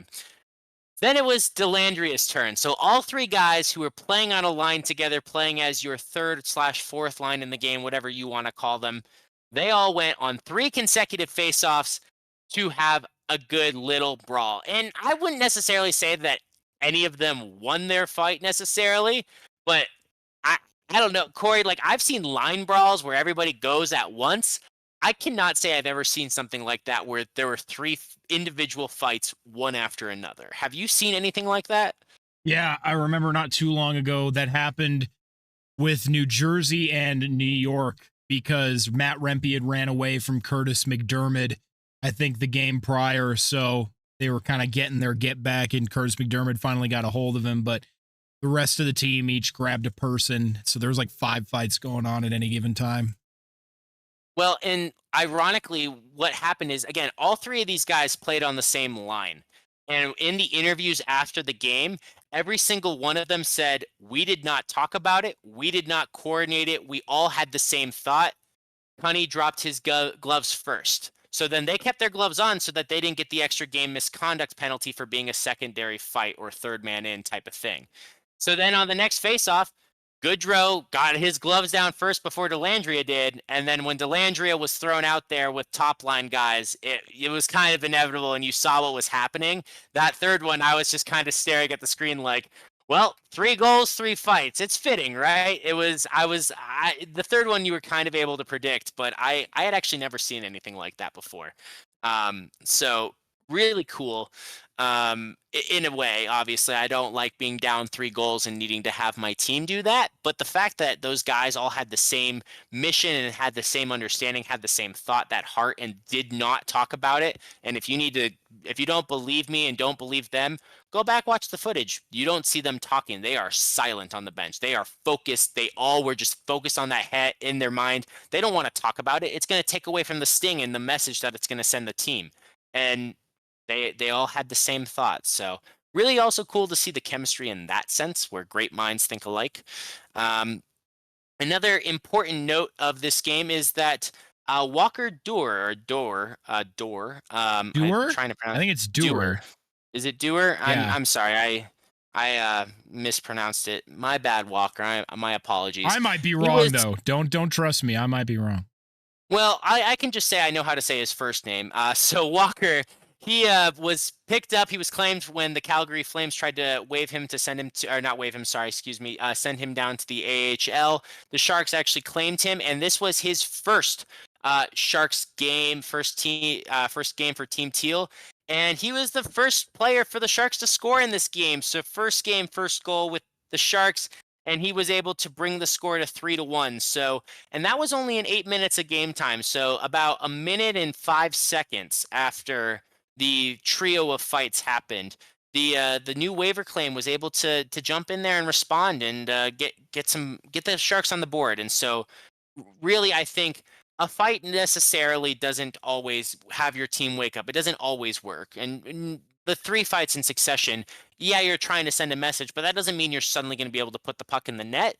But he clearly grabbed onto that little hint of momentum, and that goal really brought the Sharks back into the game. That was the real shift in momentum to allow them to at least feel competitive and be like, okay, this game started bad, but we're in this. The same shit happened the opposite way to us. We can still win this game. And it reinforced for me the reason why I'm going to keep watching this game. Also, fun fact, Corey, I wonder if you know this. Did you know that the former Calgary Flames forward is also the first and only player in NHL history born and from the state of South Dakota? I did not know that. It doesn't surprise me that there's no players minus the one from South Dakota. That is interesting. Didn't know that. Yeah, I wasn't necessarily surprised. Smaller state, not a big hockey area. I mean, you're not far, obviously, from Minnesota, but and nor from Canada. But yeah, I thought that was just a random thing that was mentioned on the broadcast, so I took a note of it here. Back to the important things, though, and it was Mario Ferraro, who's having a solid year for the Sharks again. He made it 3-2 with about 3.5 minutes remaining in the first. He was able to rip a wicked wrist shot, end over end, top shelf blocker side. Corey, can you maybe help explain? It's hard for me to describe what I mean when I say like end over end and how that can be hard for a goaltender. Trying to think of a good way to describe it, because it's one of those things where it's like, you know what it looks like when you say it as a hockey fan, but when you have to actually define what that means. You're saying it was an end over end type of goal? Yeah. Oh, man. So I guess my best attempt at it would be this, and let me know if you have something to add. But if you think about it, if the puck is spinning, right, you're adding extra rotational momentum, inertia, velocity. Well, not inertia, that's conserved. But anyway, you typically think of the puck spinning, so the axis it's flat when you shoot it, right? Right. You want it to be flat when it goes, and that makes it go direct. Line drive, you can pick your shot a bit better. When it goes end over end, that means I think of the best thing I can think of is like in baseball, where if you have like a change-up pitch where it looks like it's in one place and then it dips down. Well, in this case, it might look like it's coming in straight, but it keeps going up. It's hard to read the puck because it's not flying straight. There's a slight curvature to its arc, and that curvature is up and down rather than like a bit of left or right. Yeah, I think that's... No, I'm with you. I think that's a good way to... Yeah, with you. So that was cool to see, and it's not something you always see, but it's always fun. It makes me think of like the old knuckle puck.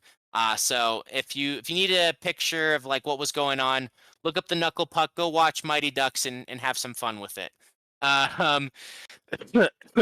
Skipping ahead to the second period, and I don't have much to say from the first few minutes, so I'm just gonna say this: 7 minutes into the second period, and it's 5-2 now. So it was 3-2 at the end of the period. And it took 7 minutes, and it was 5-2 Nashville. And Nashville at this point in time was a perfect 2-for-2 on their power play. So like I was saying before, the Sharks are not allowed to give power plays to the Nashville Predators anymore. I'm putting my foot down. I'm saying you're not allowed to. It's unacceptable. But funnily enough, Corey, 7 minutes later, so 14 minutes into the period, and it was 5-4. So they were just taking turns scoring 2 goals at a time. It's official. set the over-under total at 10 whenever these two franchises meet. I don't care who's in net. I don't care who's on the active roster. When these two teams play, if Vegas doesn't set the over-under at 10, I'm going to bet the over and I'm going to win some money because these games are crazy. The goals were scored in quick succession from Henry Thrun, his first goal of the season, and Fabian Zetterlund. And that really, like I said, brought the Sharks back in the game. So their second time they were able to cut a 3-goal deficit back to being down by only 1 goal. And just a minute later, it was a dirty hit to the head.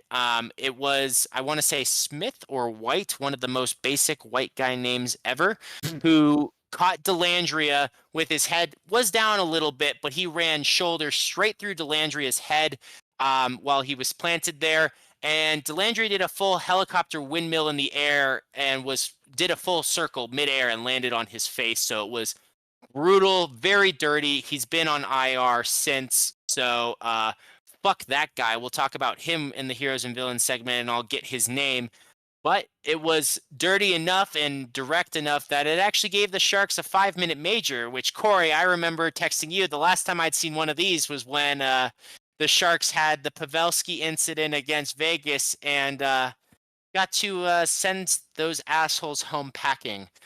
So I was very hopeful that I was like, oh, we got some momentum. It's 5-4. Why don't we just score 3 goals and make it 7-5, and then we can win 7-5 like Nashville did. La-di-da-di-da. This is going to be great.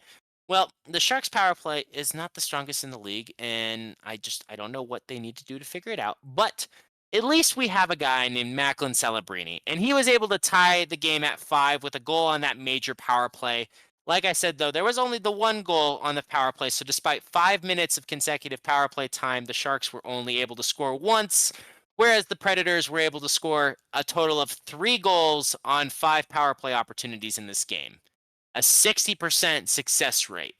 Just so demoralizing to see that happen. And it's just like you knew when they got a power play, more likely than not, the Sharks were going to go down.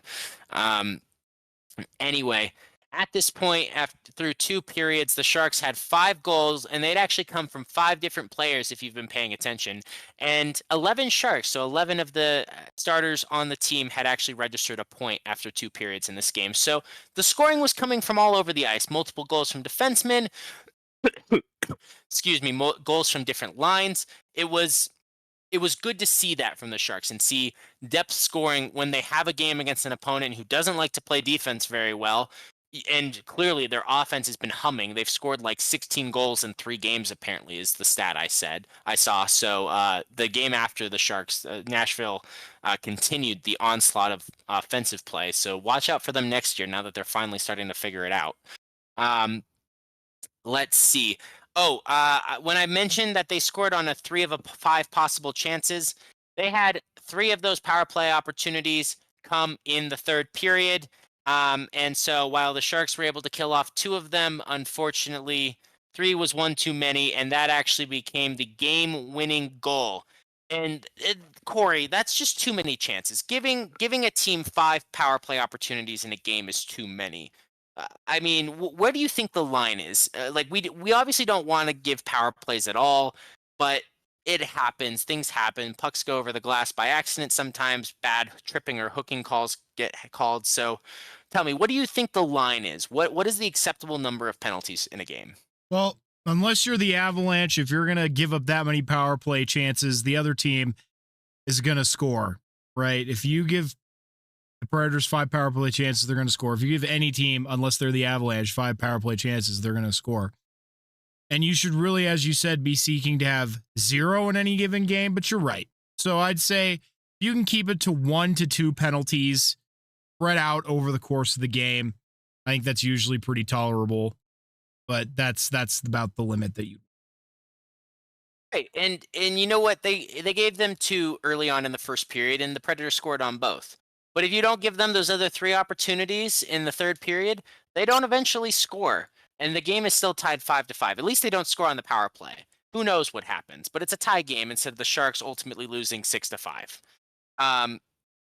So those power plays did not obviously include, so that despite having that over 60% success rate, those power plays did not include the series of first period fights. So the 30 combined minutes for both teams were obviously offsetting for the 5 minutes for fighting. But Corey, if you had to venture a guess, knowing that there was 30 minutes for fighting, how many minutes do you think were combined for both teams of penalties in this game? I'll go 60 then. I'll double the double. That is a solid guess. It was 53 because the Predators were far better at handling their business and not giving the Sharks power plays other than the 5-minute major. And so that 53. So not far off. Good guesswork there, sir. But ultimately, despite fighting back from a 3-goal deficit multiple times and eventually tying up the game 5-5, the Sharks were unable to do what the Predators did 2 days prior and had to settle for the loss in front of the home crowd and 0 points from their back-to-back games against Nashville.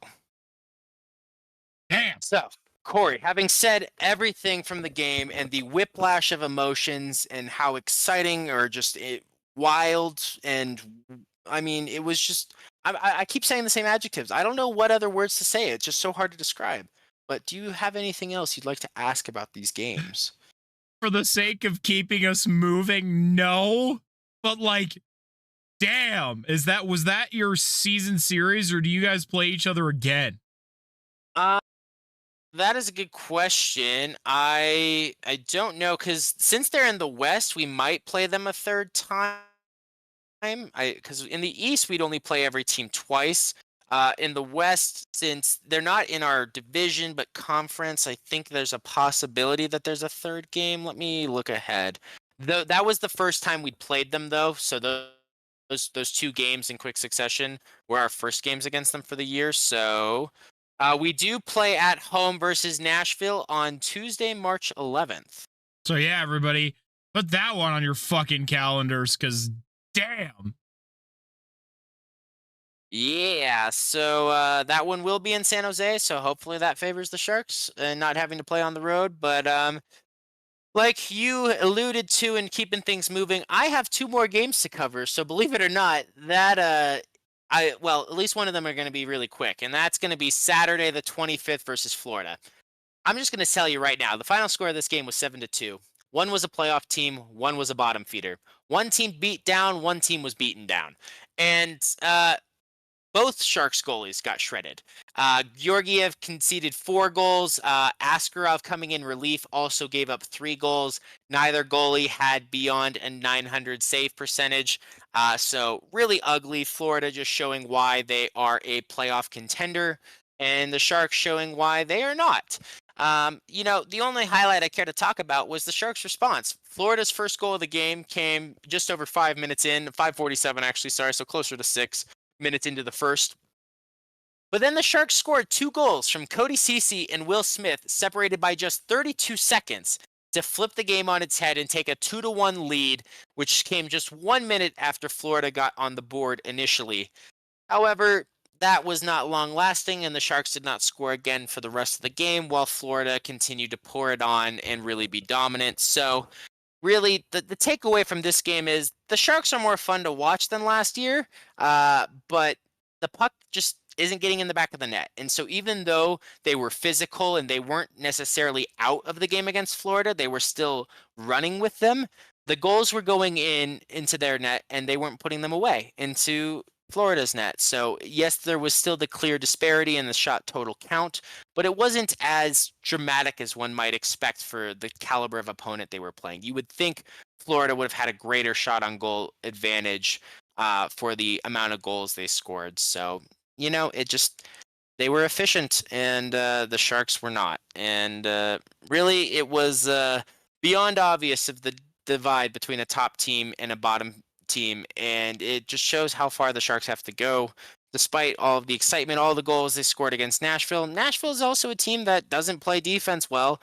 Goaltending has been shaky all year, and they're still near the bottom of the NHL. So maybe that's why the Sharks were able to score so many goals, but otherwise have been slumping on their goal total overall. So I really don't want to talk about this game. This was just the shitty icing on a crappy cake of the Nashville stuff. And after all the adrenaline rush and watching those games, I didn't have much interest in watching or covering this game much. I have to say I'm not proud that I didn't watch it, but at the same time I'm okay with based on how the outcome was, if that makes sense, Corey. Yes, it does. So that means just so we can keep moving it along, final game I have to cover is from Monday night at home versus the Pittsburgh Penguins, and wouldn't you know it, Corey, the Sharks can win games. And unfortunately, I only caught the final minutes of this game and had to go back and watch parts of the recording because there were some exciting minutes that were worth watching. But from what I had seen, the highlights focused primarily on the magic of young superstars Celebrini and Askarov. And despite the focus on the youth movement, it was actually Granlund who scored first at 7:41 in the second period. So after all the crazy goal scoring antics where there were a combined 5 first period goals in the Panthers game, 5 first period goals in the prior Nashville game, and 5 first period goals in the even further prior Nashville game. So 3 consecutive games with 5 combined goals for 2 teams in the first period. Neither team were able to get on the scoreboard in this matchup with Pittsburgh. However, this score from Granlund came off an assist from Will Smith. This wasn't a fancy pass across the ice like the one I talked about from prior games. But what is exciting, Corey, this marked the 5th consecutive game with a point for Will Smith. The kid is on a 5-game point streak. That's fantastic news because I know he's gone through some ups and downs in terms of production this season. So it's good to hear that he's hitting it. Well, and that is 5 games. That is directly since his benching that we talked about an episode or 2 ago. I think it was 2 episodes ago. I believe there have been 6 games since, and other than the first game, he is on that 5-game point streak, and he is really, really gelling with that Zetterlund and Granlund line. This is where I was wanting to talk about like that rhythm of his game settling into the top 6 with Granlund and Zetterlund. I really do hope the Sharks can find a way to retain both of his line mates for the coming season because I think Granlund is a good leader who's been able to fill in at the center role, not a natural center, but he can play the position. And so that has allowed Smith to play on the wing, get adjusted to the NHL, and eventually he will be returned to his natural center position. This has been the plan that Coach Warsofsky has laid out multiple times. So if there's a way that we can retain Granlund, I would love to see it. Zetterlund is also a restricted free agent, so we have the inside track to retain him if the Sharks want to do so or are willing to match any offers he would receive. But this line is gelling, and it took so long to finally have not just one, but 2 lines that are consistent and unchanged game in, game out. So I really would hate to lose that, especially now that Smith's development is coming along super well.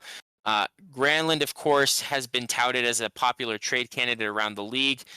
He's referred to and often viewed as a great ad for his $5 million contract. Is a great price for a playoff team looking to add a second or third line depth scoring and somebody who scores very often. He's a leading scorer on the Sharks on the power play, so he's really, really efficient in those special team scenarios. Also, when the Sharks have the goalie pulled, he's often the 6th man in playing with the top line, and on more than one occasion was able to stop empty netters in the prior game against Nashville. So really, really a valuable target, and I understand why people around the NHL are talking about him. And it's all the more reason I'd like to see him stay. This has been one of his best seasons and a resurgence for him because he was the throwaway piece just hucked in with the Erik Karlsson deal. And so there's 2 schools of thought about keep running out the benefits of that trade. Trade him now, get more things that you can focus on your rebuild. His age, his timeline might not align with the Sharks rebuild perfectly. Or in my brain, I'm like, can we give him like a Toffoli style like contract, like a 4-year contract? Can we he's at $5 million a year right now? He's not worth what we're paying Toffoli, but can we get him to stay for like 6 a year, 6.5, and be there to help support and foster Will Smith's development, or maybe 6x 3 years or 6.5x3 or 7x3, so you don't have to be committed to him too long term. But if he wants more money, Corey, do you have any input on there? Because I can see both schools of thought. I'd hate to have Will Smith regress if we did decide to trade him. I would doubt that you would.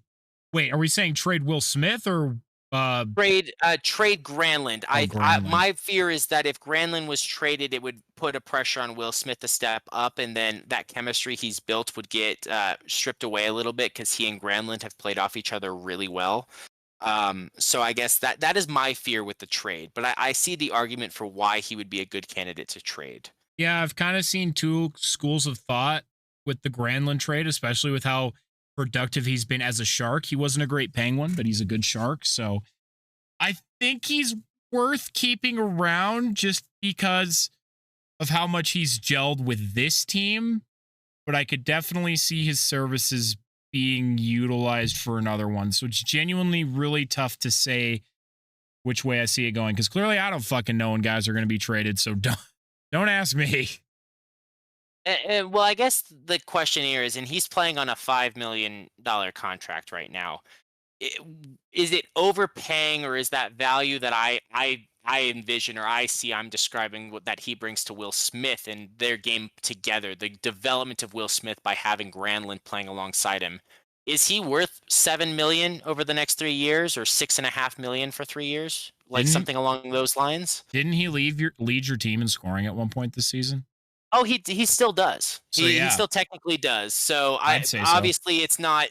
Nobody on the Sharks is a point per game player right now, so it's not groundbreaking. So that's where I'm like, I guess, what is the line where the Sharks would be willing to pay up? Because he's going to want more money if he's going to stay.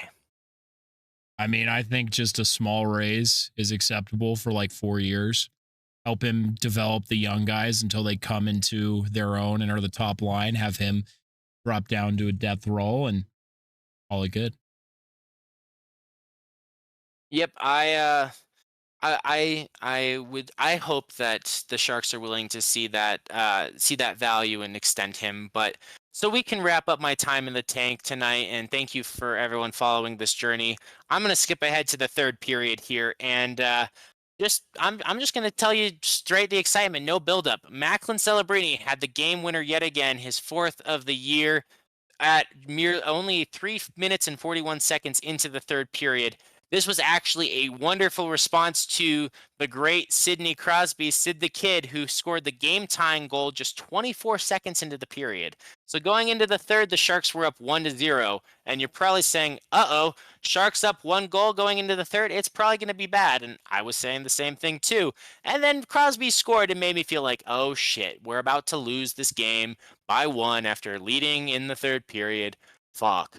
But Macklin Celebrini completely calmed those fears, or at least for a period of time, because really the real hero was Yaroslav Askarov. Yaro, Aski, whatever you want to call him. The kid is amazing. He had a 967 save percentage in this game, allowing only 1 goal on 30 total shots. This was a balanced performance from the whole team between the Sharks and the Penguins. But Corey, I figure you've probably seen this highlight, but for those who didn't see the game, it's not very often we see a penalty shot these days, but Askarov was able to actually save a penalty shot from Drew O'Connor just over 10 minutes into the third. His quote after the game was so funny. Oh yeah, I sent you that one. Can you? Yeah. We'll link it in the description, because the guy is just so funny. He's just such a real chill dude. That is the best answer to a fucking question. No. That is the best answer I've ever fucking seen. That was so funny. So, Corey, I don't fully understand the rules on penalty shots, and maybe we talk about this next time, because it's getting late for us while we record tonight. But the penalty was drawn on a play. It was drawn on Brian Rust, and so I don't understand, why is Drew O'Connor taking this penalty? If anybody on the team can take it, why is Sidney Crosby not taking it? Why is Rust himself, who got in alone on the goaltender, not taking it?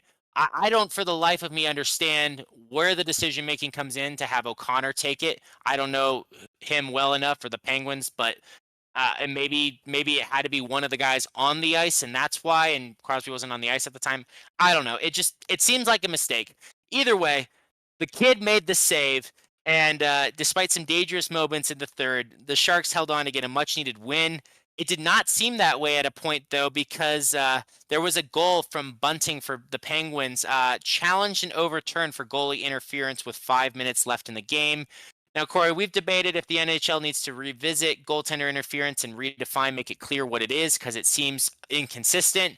This was one of the most obvious goaltender interference ones where the player who interfered with Askarov was as deep in the crease as he was, and the guy couldn't move from left to right. It left half the net wide open. You'll never have an easier goaltender interference call. There was no contact. He wasn't pushed into. He was standing upright on his own 2 feet. So while it seemed scary, like that the Sharks were going to blow another third period lead, ultimately that was not a reason to be afraid. But the final 30 seconds that I did get to watch were quite intense and stressful, I have to say, because there was 4-on-4, and you sent me a video. But when teams give up a power play late in a game, you just really freak out and stress out and like, why are you doing this to me? Like, why? Like, why are you doing this? We're this close to winning the game. Don't fucking mess it up. And they almost did, but I'm happy to say I can wrap up my notes tonight with a much-needed victory that also snapped a 6-game losing streak for the San Jose Sharks. Which, much deserved. I'm just praying that the Avalanche can string 2 wins back-to-back at this point. I'm sorry to say that Herman has come off of the glasses. I think he propelled some good runs there, but I think the luck has finally run dry from my little duck sprout. So he sits on my microphone now, so he keeps me company while we record here, but he's been removed from the glasses. Well, I hope that he can inspire the Avs some looking ahead here as they make their playoff push. One last note before I hand off and we can leave the tank formally for the evening, because I look forward to your fun fact of the day. Just looking ahead in the next week, the Sharks actually only have 2 games, so they have some time to rest. They'll be playing at Seattle on Thursday, so tomorrow when we bring this podcast to you. And then they will be playing their next game. They'll have a few days off until they play Tuesday, the 4th of February at home versus the Montreal Canadiens. Yes, and the Avs have 3 games, 2 at home against St. Louis and Philadelphia, and then another super long road trip in Canada and in Nashville, looks like. And then we obviously have we have the 4. So we go to Canada, we have the 4 nations, then we come back to the Central. So gotcha. And yeah, that's probably what's having the impact is obviously, like you said, the 4 nations. Yeah, there you go. Here are your 3 player. Thank you for the tank with us this week, Dom. Always appreciated. Yeah, thank you for joining me, everyone. Here are your 3 players for the week of the Avalanche. Number 3 is Jack Drury. Number 2 is Marty Necas. And number 1 is Arturi Lehkonen, with an honorable mention going to Cale Makar. He deserved a hat trick, and that's all I'll say. Here's your fun fact for the day, everyone. Dom, with a trade of this magnitude shaking the league to its core, it reminded me of the old adage, even Gretzky was traded, signifying that even the best player in the world is not subject to any loyalty from his longtime franchise, and therefore means no one is ever safe from a trade, no matter how unexpected. Similar in scope, but certainly even bigger in scale to the Rantanen trade, no assets or players that the Oilers got back could ever fill the void left by the Great One. But do you know who or what exactly the Oilers got in return for the greatest player in NHL history? Unfortunately, I do not. That is escaping my brain. On August 9th, 1988, Gretzky, along with center Mike, oh my God, Crucial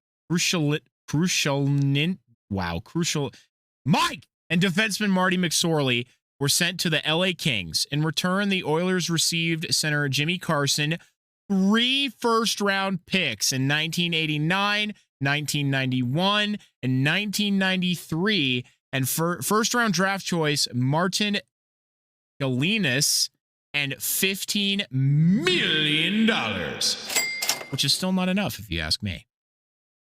I mean, yeah, obviously inflation makes that number sound small when we talk about 14 million average annual contracts, but for the time period, 15 was a lot, but I agree, even then, still not enough. Well, everyone, the clock is counting down to the final horn. We really appreciate you taking the time to listen to this episode of the Captain Avalanche Fancast. Did you know there is a comment section where you can leave your thoughts and questions? If you have something you want to know about the Avalanche, Sharks, or just hockey in general, leave it below and we'll be happy to try and answer it. Also, for those of you leaving spam comments on the YouTube videos, fuck off. There's also a unique poll for you to interact with every episode. The best thing you can do if you like what we're doing here is to follow us on whatever platform you're using and share this podcast everywhere you can, whether that's with your mouse or your mouth. I'm Captain Avalanche Corey. And this is Dom from the Tank. Check out our new episodes every week. Thanks, everyone.